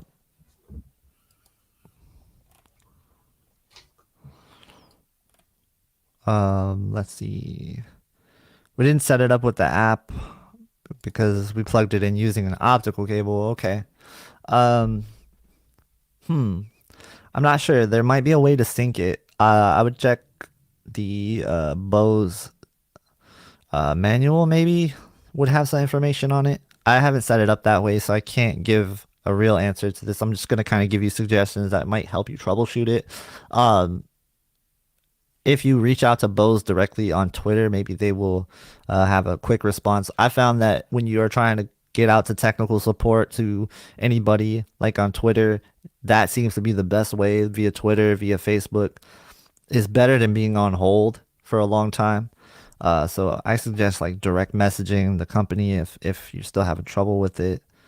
Um, but it should work. As long as the batteries are in it, you should be good.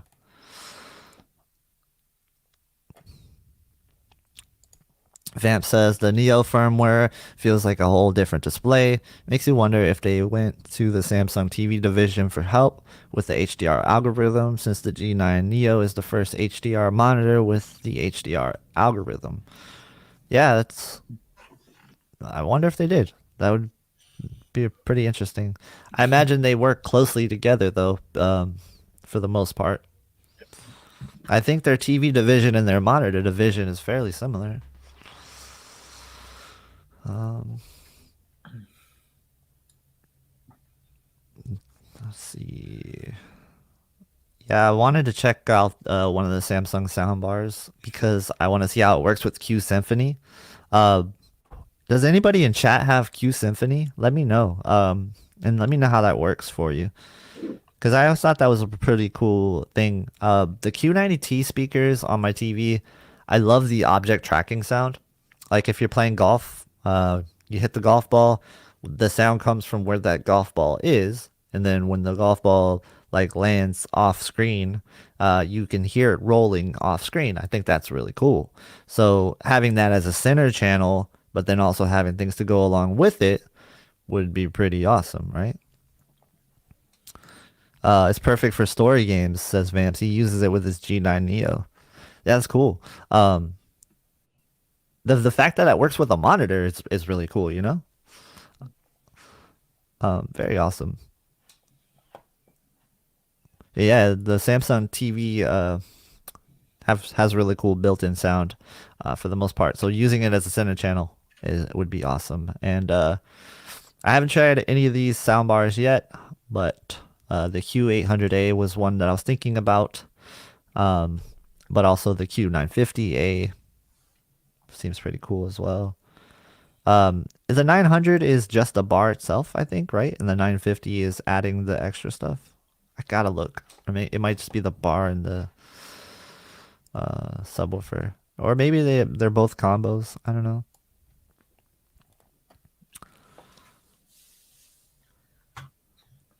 Um, let's see.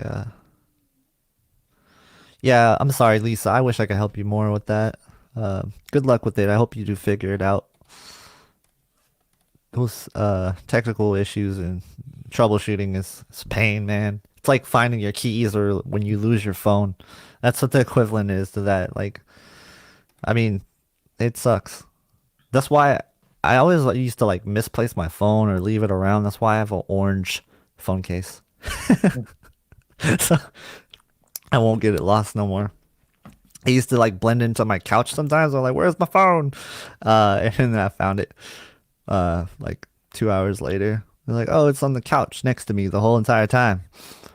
Ninjishin says the QN98 gets a thumbs up. Just finished calibration on one. Yeah, that's awesome. They're really nice TVs. Out of the box, it sometimes they're all over the place, but there's been a lot of people who have checked it out of the box and says the color is really, really good out of the box. And ratings actually has backed this up with their finding on their set specifically to them. They had a good one out of the box. So I thought my color looked fantastic too, but I can't really judge it on accuracy. I'm not, but I thought it looked good. Yeah, I haven't seen any say it had bad color. Just the of the colors, blue is the furthest one out. But Typical, right, for LCDs. more of Samsung's thing. Yeah. But like just them pushing that teal Hmm. cyan range. Right. Well, I mean, blue in general, though, LCDs kind of struggle with it. I know Samsung pushes that teal, though. I like it. I think it's cool. Um, did you, for the most part, was your QN98 accurate?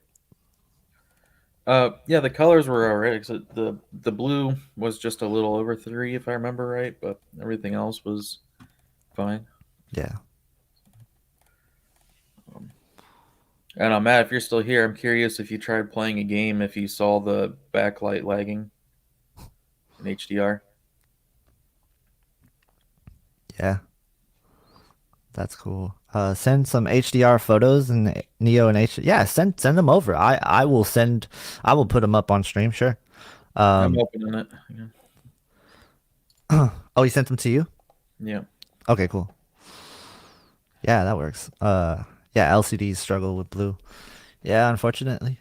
But I'll say this about LCDs. Um, in terms of displaying like multiple amounts of color, it's just like say you're looking at a parrot and that parrot has like a wide range of colors on its coat, right?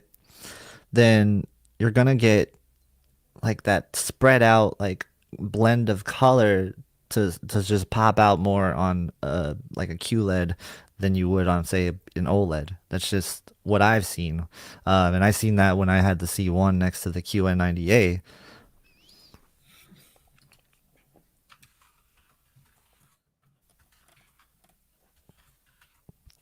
So like color volume and yeah, overall it does a really good job of color.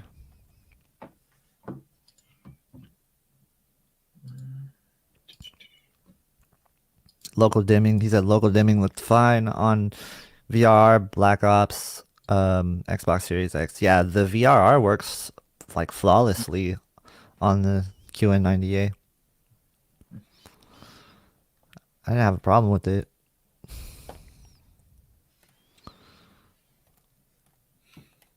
Um, did you share it or not yet? The images aren't working. Seeing if he resends them. Oh, okay. Do you know how to like share images on here, or do you have to share screen? Share screen, I think.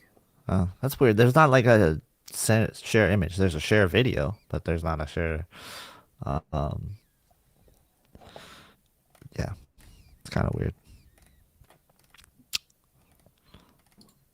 Um, just want to make sure I didn't miss anybody's questions. Hopefully, I got to you guys today. I think I'm doing a good job with questions today. I've set up my monitor to kind of read through things a little bit better now, and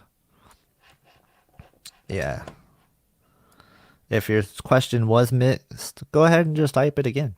Um, while we're sort of waiting for more questions to roll in, let's talk about Black Friday a little bit. Let's talk about those predictions again because they're starting to kind of come true, you know? Um, like let's think about that. We just did that prediction show what I don't know, like a month ago, right? And August. the Black Friday predictions are coming true. I'm gonna actually look at what I wrote for my predictions. And Yeah, I re-edited that chart to do new uh, predictions, but I haven't had time to fill it in yet. has anything gone down in the buyer price or gone up? Yeah, so actually, yeah. Yeah, Oh, where did I store we'll that? pull that up. That'd be cool. Um, Da, da, da, da. yeah, I'm looking through my Twitter. I have it. I have it saved because I was like, I'm gonna just put my predictions here and see if they're right because they're a little out there. Um, but but it worked. Where is it? All right, so this was updated. What was that? 2 weeks ago, I think. Yeah. Um, so things may have changed again already. Huh. Share screen. Oh, here.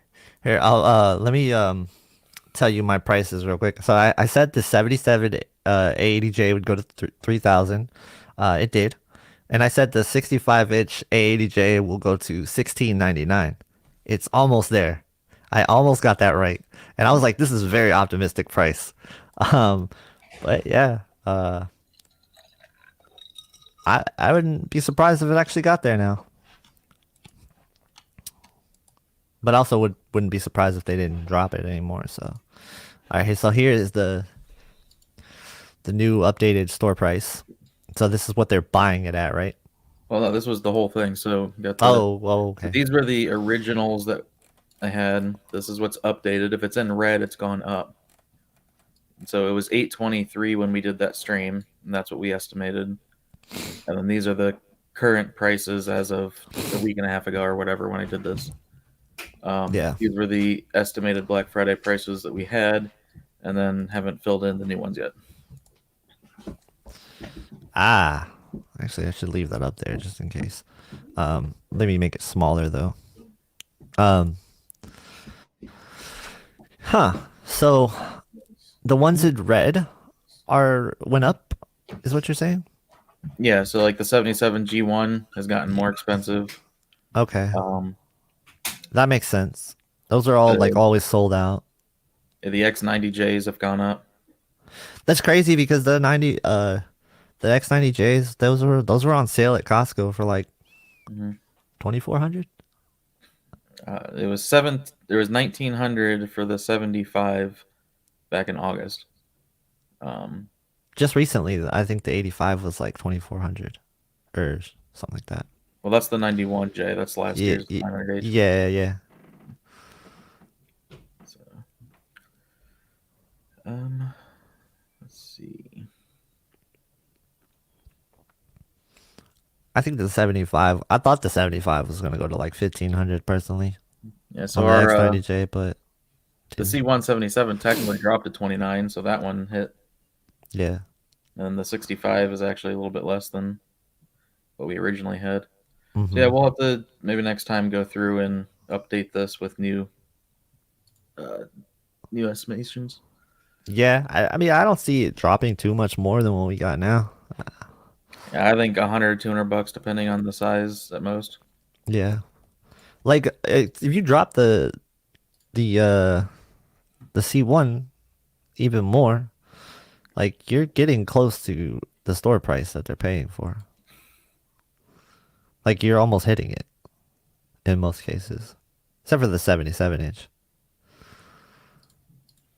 The 77 inch is interesting because they still have a margin on that. Man, what if the 77-inch C1 is like 2,500? It's not gonna happen, but I would probably buy one. I would find a way to get it in here. Um, what do you think for like 77 inch is the ultimate stopping point? You think 2,900 is 2,800 maybe? Um, for the C1, we might see 27. Ooh. Um, so Doug says, what TV is gonna give me the best picture quality, great black, wide color gamut, good highlights? I've saved 5K TV. I've saved 5K for a TV for gaming and want to play Forza. Um, and I know you're just saying that you wanted to know which non-OLED TV is great. So, in that regard, I would say that, man, so 5K. I don't know if you want to spend it all, but I like the QN90A for gaming, for non-OLED. Uh, I would say the Samsung QN90A is where I would go, especially with the game like Forza. It looked really good. Um, that's where I would go.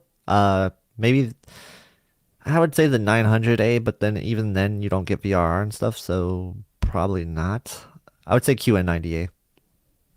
That's my final answer. I would say for 5 grand, 83C1. Yeah, I don't think he wants that OLED though. Yeah, he said which non-OLED TV is great.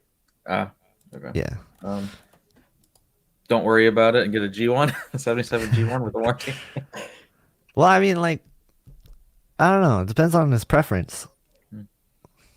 Like, there's times where I'd rather just have an LCD over an OLED for gaming, and then like there's times where I'd rather have an OLED like for fast-paced shooters. It really depends. Um, I don't know how much is the 75-inch QN900A. well, that wouldn't have VR though. I would give it up for it. Yeah, It's maybe. that much of a picture difference. It would be worth it. I couldn't give up VR, man. Just because that knowing that if I ever do run into a game with tearing, I'll be able to fix that. Like Sea of Thieves, for example, I have to have VR on if I play that game. Otherwise, I get tearing. So yeah, that's unfortunate. And then like if I ever get a gaming PC, I'll definitely need VR. So it depends also like what are you playing your games on? And don't you think as we go on more and more, you're going to need VR eventually? Like we're Yeah, but there's seeing also games ways of getting evolve. around it. True. I just think there's like when you have a stable frame rate compared to not having that VR on, there's such a big difference in movement, like in how it feels. The fluidity of the game itself feels different. Like I remember when I got my first FreeSync monitor, and I tried FreeSync for the very first time, how that felt and how I felt switching to that. It was a big night and day difference. But I think I if was a you PC saw, gamer at the time, so of course that makes more of a difference. I think if you saw the 900A though, then you would be willing to give it up. Oh, probably. For me personally, probably, yeah. So, I'm kind of a sucker for picture quality and brightness, so yeah, Vamps. I have the images. I'm waiting for him to share it. um Yeah, you can put his picture up. yeah, 1 second. Oh, there it is. Oh, that looks cool. I love that wide field of view.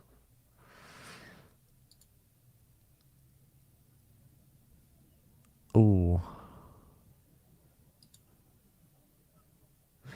Yeah, it's tough to judge because of the way that the lighting is and stuff, but yeah, it looks really good.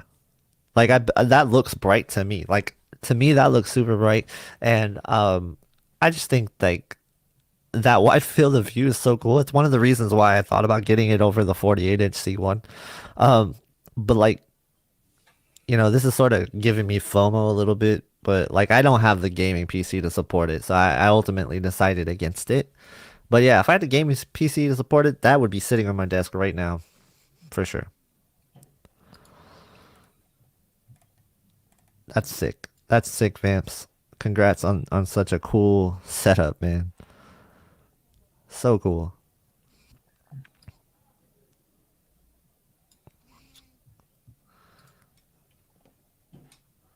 Um, there's a question from Lauren.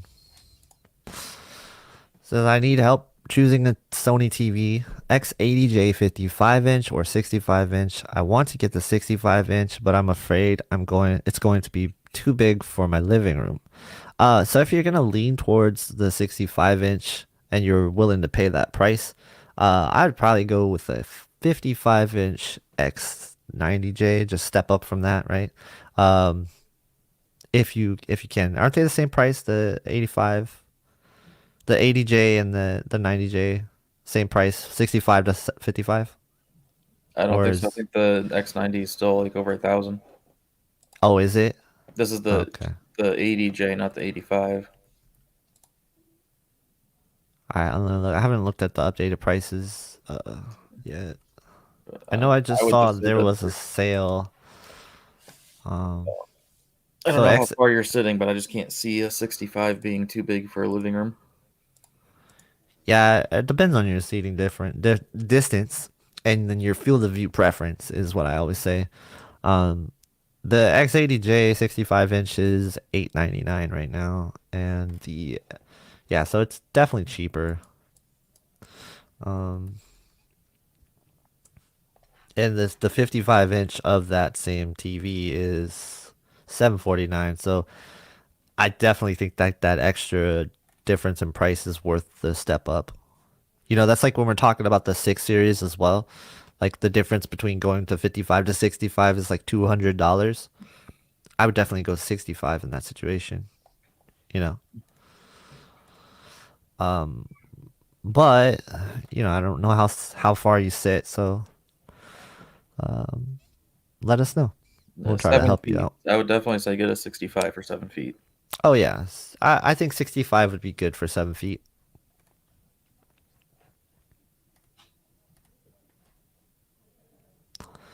Um,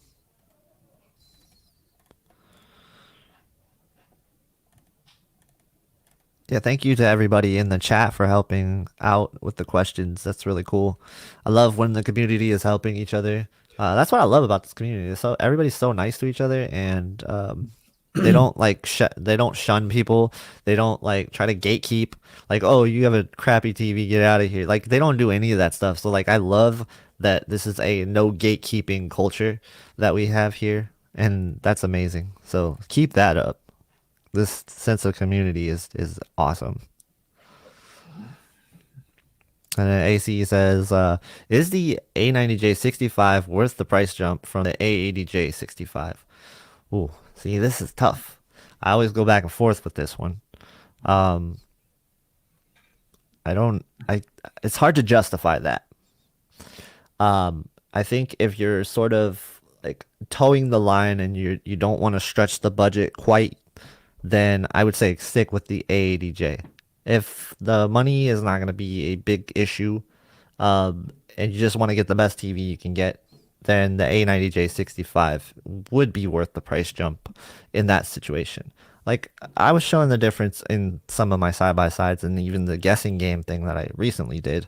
And you could see a highlight difference. You can see an ABL difference. So there is a difference in these two TVs. Just for some people, it might not be worth the situation. I don't know your financial situation and I'm not really asking about it, but like I think it would depend more on your financial situation whether or not it'd be worth it to jump up in price, if that makes sense. Uh, that's how I feel about that. I think at the non-sale prices, there's a consideration, but right now it's That's 1,800 true. versus Right. 3,800, so it's more than double the cost. Yeah. I didn't And even then think there's about that. also the $3,000 77 inch, which is substantially cheaper than the A90 65. So that's the winner. Yeah. Yeah, you're right. With the sales price, it is tougher to make the price jump. That's the 1800 right now for the 65 inch. That's yeah, that's quite a difference. A90J hasn't moved, Mhm. so let's hope the A90J drops in price. But yeah, at that price, stick with the A80J. I mean, you could get your soundbar you just got plus a 77 A80 for the cost of the 65 A90. Yeah, but I do want to be clear that the A90J is a better TV. It's just is it justifiable for your budget? You know? Yeah, it's a slight difference, but it is that difference. You know, having them side by side, I saw that. Yeah, it's Um, always paying double for the last couple yeah, percent. Same that's thing with a like the RTX 3090 over the 3080. You're paying double for the last couple percent. the cameras, for example. Like what we're looking at right now. What we want that extra mile from the camera. Hmm. Yeah. Yeah, Yep. no, Yeah. that's a It's like good point. I Same bought it, thing with microphones too. spent like 3 grand on the Canon R6, and it's like, should I just have doubled that to 6 grand for the C70 just to get that little bit more dynamic range? Right. Yeah, no, that's a good point.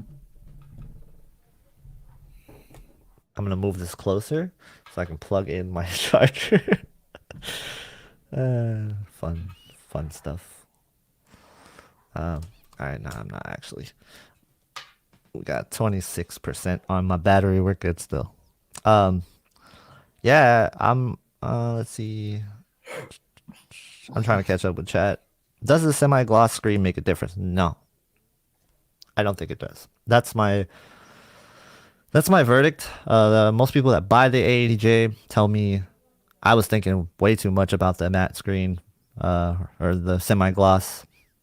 Yeah, I don't think it's gonna be an issue for anybody. One of my close friends bought an A80J and he was worried about the semi-gloss as well. And he texted me a couple of days after. He's like, "Yeah, I was totally overreacting. This doesn't really hurt or make a difference." So nah, I don't think it makes a difference. Yeah, I think it's only visible really when it's off. Yeah, I don't know. I'm not one of those people who cares at all what the TV looks like when it's off. It could be a giant, ugly brown square for all I care if it's when it's off. I'm not looking at it when it's off. yeah, yeah. I would say like the only time it would probably be an issue is like Rock was saying, in the presence of ambient light. If there's some light leaking onto the TV, that could be an issue. But it's a very niche situation. Um, it's a very specific situation. For the most part, I don't think it'll be an issue.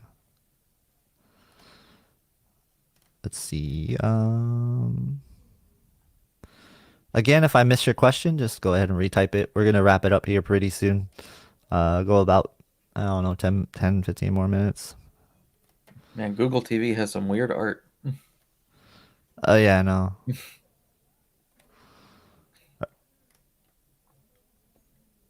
So are you pretty set on saying that the 5 series is kind of the go-to at that budget range? Yeah, as far as what I've seen of the U6G, it beats that. Yeah, And I don't know what else is in the $600 price range that could come close. I mean, the Vizio M series also has VRR, but it's not nearly as bright, and it's a Vizio. Uh, yeah, yeah, yeah. What do you think of the Amazon Omni TVs?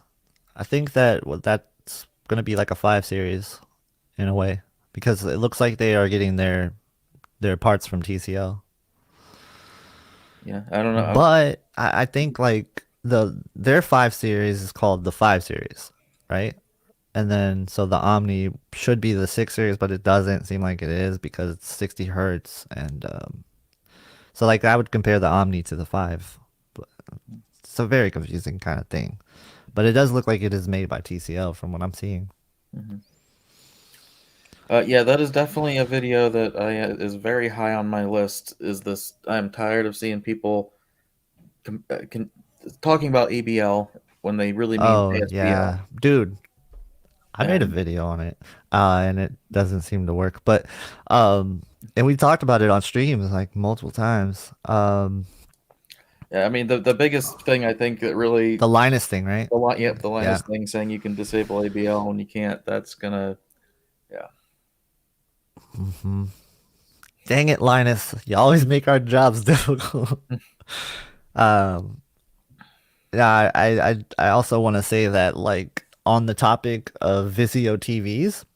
I want to give those a chance too because I'm not writing them off. I never really did. I just say that like for the most part that smart interface sucks and it's going to give you problems. Like sometimes your TV might not work. So that that's something that like is an issue for me. And then like another thing about that is every Vizio TV that I've owned looks good with gaming. So I can't write it off. So it's still in the consideration. But so in that price range, is the M7 or M8 probably in that range? I'd It's the imagine that M7. that would be competitive. I was like the M7 is priced around that, but it's not nearly as bright. Yeah. And the only way to make sure your TV isn't a 0 out of 10 is make sure it turns on. And Vizio doesn't always do that. Yeah, that's 100% true. Um, Yeah, there's nothing else to really say about that. I can't argue with that. Um, but I don't hate Vizio. Like, I just want to be clear on that because like there are some people that think I hate Vizio. There's some people that think you hate Vizio. Um, I have a Vizio. I just hate it because right, I have it. right. I have a Vizio too, so I have an M series. I might even do a video on it. But here's the thing about that, right? I didn't do a video on it because like it's an M series, and I don't know. I had at the time when I got the M series, I also had the C1 and A80J in the house. I definitely have to prioritize content towards those.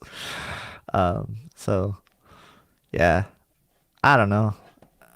I have high hopes for Vizio in the future, but they really got to figure out that smart interface, man, because SmartCast sucks. They should just give up on it. Just do Google TV like everyone else. They won't, because they make money off of SmartCast, a lot of money. Mhm. Preston, the C1, if you're talking ASBL, you can disable that. And even Yeah. when it is enabled, it's not as aggressive as the Sony. Yeah. You know, actually, this is gonna sound so stupid, but I don't mind uh the screen dimming on the C1. Is that weird to say? Like, as a PC user or as a Mac user, just like looking at the screen all day, it being a little bit dimmer is not gonna doesn't it doesn't hurt me. Like I'm not like, oh God, here it goes, it's dim again. Like I thought maybe that I would react a little bit more harshly to that, and I would be like, ah, it's dimming, like that sucks. But when it's dim, I'm like, okay, it's there. All I have to do is move my window a little bit, and it's back to full brightness. Like it's not a big deal to me. Like, do you feel that? Do you feel the same way about like when you're using your monitor? Does it impact you less than you thought? Mine never dims. Right, because you're crazy. Well, You no, turn all that stuff off. I think because I'm in a fairly dark room, Oh, I okay. have the And brightness you, turned yeah, down, right. so I'm sitting at around 100 nits anyway. Yeah. But even when I was trying it at 200, I got it to where it won't dim or there's nothing, no ABL, no ASBL, nothing, no dimming, any kind up to 200 nits. So if Hmm. you're in a very, very bright environment and you want that beating in your face, 3 feet away on a 48-inch screen, you can do that. I mean, look at my glasses, all right? This is what's happening right now because I just shook the window, so it's back to full brightness.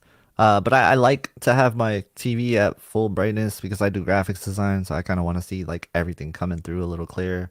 Um, so sometimes I need it to be not full brightness. It's like at 80 right now, but and don't get brightness confused, people, with OLED level or light level, right? What's LED level? What's it called? There's the OLED OLED level. brightness and Yeah, OLED the brightness. black level brightness. So Right. not yeah, the black level brightness shouldn't put over like 52. And vamps, like I'm saying on the C1, you can get it to 200 nits full field. So it's literally just any Windows 200 nits can sit there and drag from small to big, and it's not going to change or look any different. I think I got it up to about 210. So he said, I wish I could control. So Doug's was saying, I wish I could control content. What I wish actual content could control ABL because he doesn't think TV follows director's intent on brightness. Some scenes are either too dark or dark gray, no standard. Yeah, it's like there's I mean, it's sort of what Dolby Vision is supposed to be doing, right? Like it's adjusting the way that the TV is giving you the highlights and it's tone mapping and kind of giving you the way that the directors intended it to give you. Um, for certain content, it's just not gonna look that way. Well, if it's a dark scene, then there's no ABL. The only time ABL is going to matter is if it's a really bright APL scene. Hmm. Um, but Yeah, I get what he meant though. Um, it does seem like they could do a better job with that. Like showing the entire like the dynamic range of what the director's intent is. Yeah, we're not quite there yet. Um, We mm, probably never will be because a yeah, lot of stuff's being shot at 10,000 nits now. Well, not a lot, but stuff is starting to be shot at 10,000 nits. right. Like I mean, you saw like at the shootout, even from far away when you showed that video, like you could see the monitors like clearly like displaying amazing dynamic range, and the other TVs just can't do it. The Mhm. closest thing is like was the Samsung. Mm. Well, I mean the A90J was closest, but the when it came to the Well, 8K yeah. stuff, the 900A. Yep. And then that's a good point. Like these RGB OLEDs, are they coming from LG as well? That's cool. Uh, so I'm thinking like the Samsung OLEDs that are coming, the QD display. They don't even call it OLED. They're not gonna call it OLED. So QD display is They won't be something as bright. it won't be as bright, but you'll see more like with some of the content from the HDR, like if it's graded correctly, then you might see more uh in the actual picture than you would in another TV. So if they can get to that level, then that'll be an advancement. I don't know how expensive those TVs will be though. But yeah, you don't expect the actual brightness to go up. It's going to go down, but the color brightness, color volume should go up. Hmm.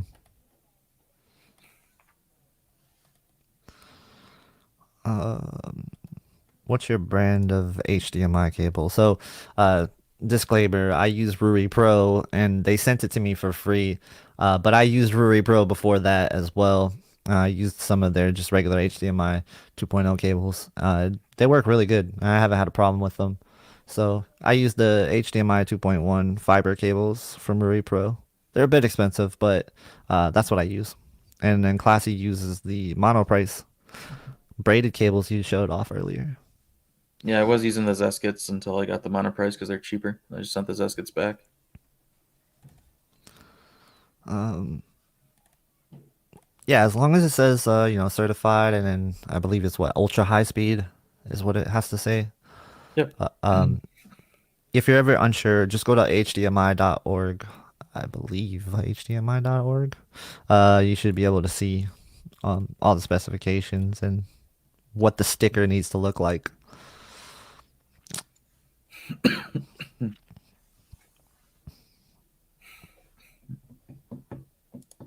Vamps. Vamp says high hopes for the future.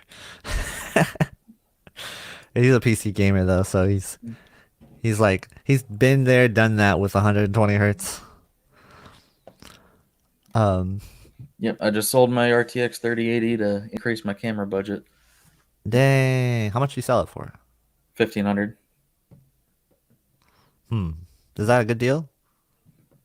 for me or him. For you. Well, they were just going for like 2 grand a few months ago, but the prices are coming down a little bit. It's supposed to be like an $800 MSRP card, Oh, so it okay. depends on how you look at it. Dang. But I still have a 3070, so I'm using that now. Yeah. I saw what a 3080 was like.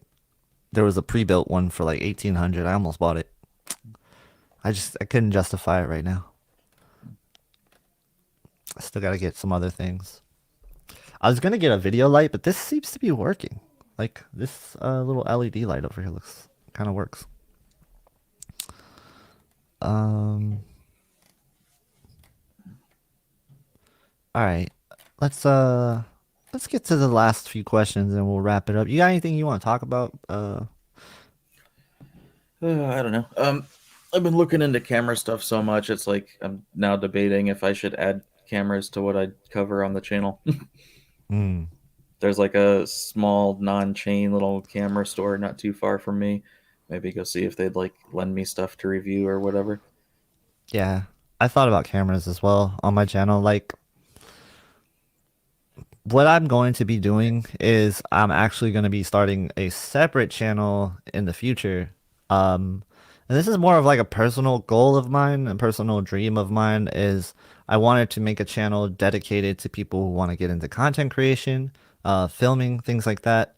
And I just wanted to make a channel where you could go to get some tips and not only just like tech wise with some of like the camera gear and the lighting and everything, but also just like the to get like kind of like a philosophical like approach to it to get more of the psychology thing out of the way because YouTubing is like really stressful and a lot of people overthink it sometimes and think that they can't do it. They think that it's too saturated and it's never a good time to start. And that couldn't be further from the truth. And like my goal with that channel is to inspire people to become creators if they ever thought they wanted to be in their mind. Like if they discover my channel because they're looking for YouTube tips or something, I want them to be confident. Like this is what I want to do. This is what I should do. So this is something I want to push people in towards because I think content creating is fun. It is um it's satisfying. It is a gratifying experience. Like I am so grateful to be able to do this. And I'm still like in awe that people want to watch me do this to this day. So all the work that I put in is always worth it for me at the end to see like reactions from everybody. And I know everybody's different and people might not want to become content creators, but yeah, that's what that channel will be for. So I'll probably cover cameras on that. But I'm not sure yet. I haven't decided. But yeah, cameras would be cool to review. Yeah, just thinking being able to do cameras and shoot little mini films or whatever to display on the TVs, go out and shoot some HDR content to Yeah, that'd be use cool. on the TVs. That kind of thing would go hand in hand. Yeah, go out to the woods, film some deers.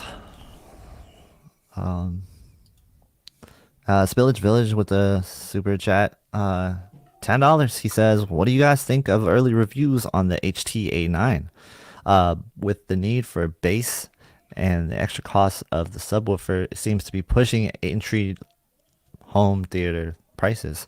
Yeah, it seems like it's pretty good for the most part. It comes with everything.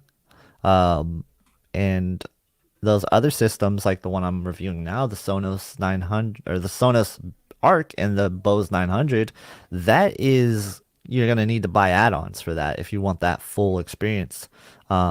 But for the Did you most know? part, like soundbars are gonna fill the room. Like so, a lot of that stuff might be unnecessary for certain people. But on that side, like if you have a more open room, I think the A9 would be perfect for that. Yeah. So I was just looking at this. If you get the A9 with the bigger sub, there's actually a bundle deal, so it's $2,300. Oh, okay. The problem with that is it's $2,300 for the. It may give the spatial sound, but it doesn't have the actual air speaker area and power that getting a receiver and bookshelves and your own sub and stuff is going to Yeah. sound a lot better. Yeah. Yeah, So that's it true. just, do you want the little thing that you can put around the room and not have to see it, or do you want a real setup that's going to sound a lot better and more powerful? Right. And I'd be curious to see how the subwoofers do against, say, like a Sonos sub or even a Bose sub, because those subs are standalone and sold by themselves. And they're quite pricey. So I'm imagining, they had to cut some kind of corners to get to the package price on the A9. And typically, those home theater in a box, your subs aren't going to be as good as standalone subs. Mm. Yeah, I wouldn't get a home theater in a box either. Yeah. So I don't know. Maybe the A9 is gonna change that, but we'll see. And then Doug says, "Does higher brightness levels make tone mapping better?" It means that it has to tone map less, right? Like, is there anything Yeah. else? Yeah. Yeah, that's about it. It just has to tone map. It has to do less tone mapping. Um, so yeah, thank you to everybody. Again, I want to say thank you to everybody who stopped by. Do you have any last words before we sign off? Not really. New camera tomorrow, then get back in the swing of things. But just also ordered all the new calibration stuff. I have to take the course, so I'm gonna be busy kind of with that stuff.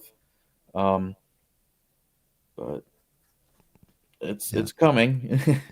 So making progress. It's just been a pretty slow content for the last couple of weeks while getting all this stuff worked out. Yeah. And then really quickly, let's get this last question in, unless there's any last second other things.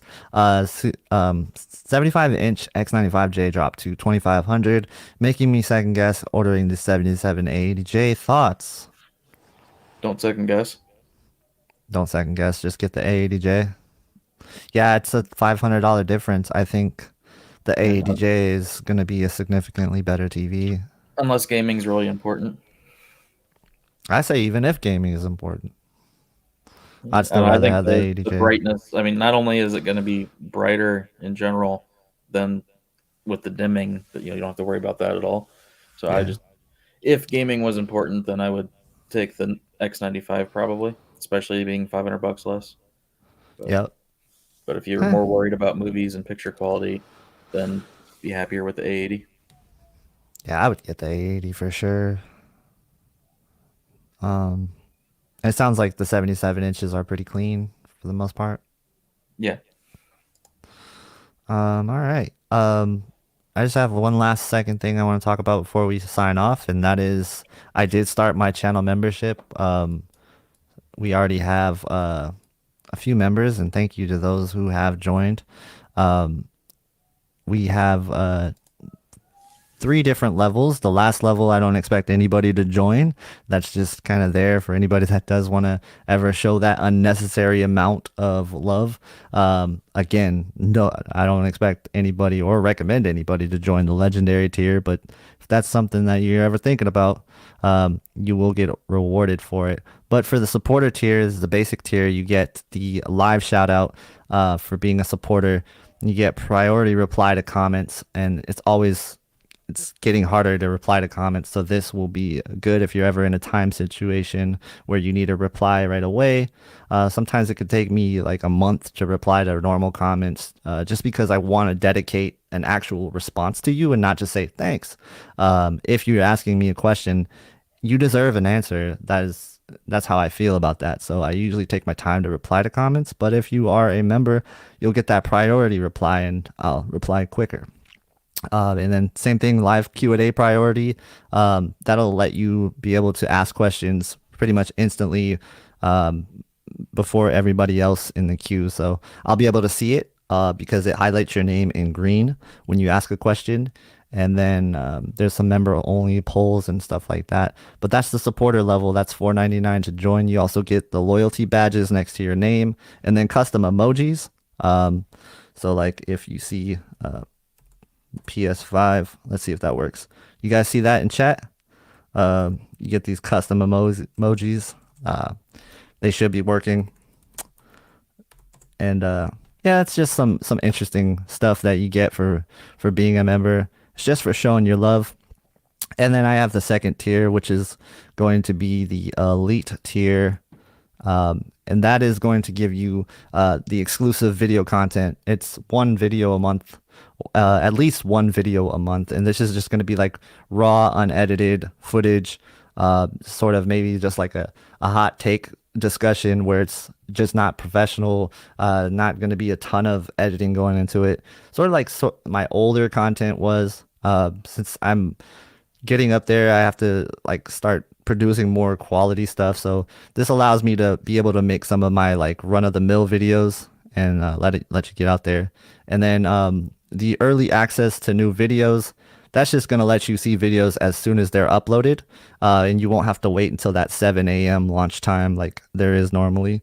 So sometimes I'll upload a video on a Thursday and it doesn't go live till Saturday at 7 a.m. But if you would have been a member, you would have seen that you could watch that on that Thursday. So it just gives you early access to the new videos that drop right away without having to worry about it going live. And that's $10 for that support tier. So again, You guys are great. Thank you guys so much for stopping by. Thank you to everybody who joined this membership, and thank you for understanding this whole entire membership. So, thank you again, Classy, for joining, and I'll be signing off. See you later, guys. Have a good one. See ya. I'm ending. Let's see.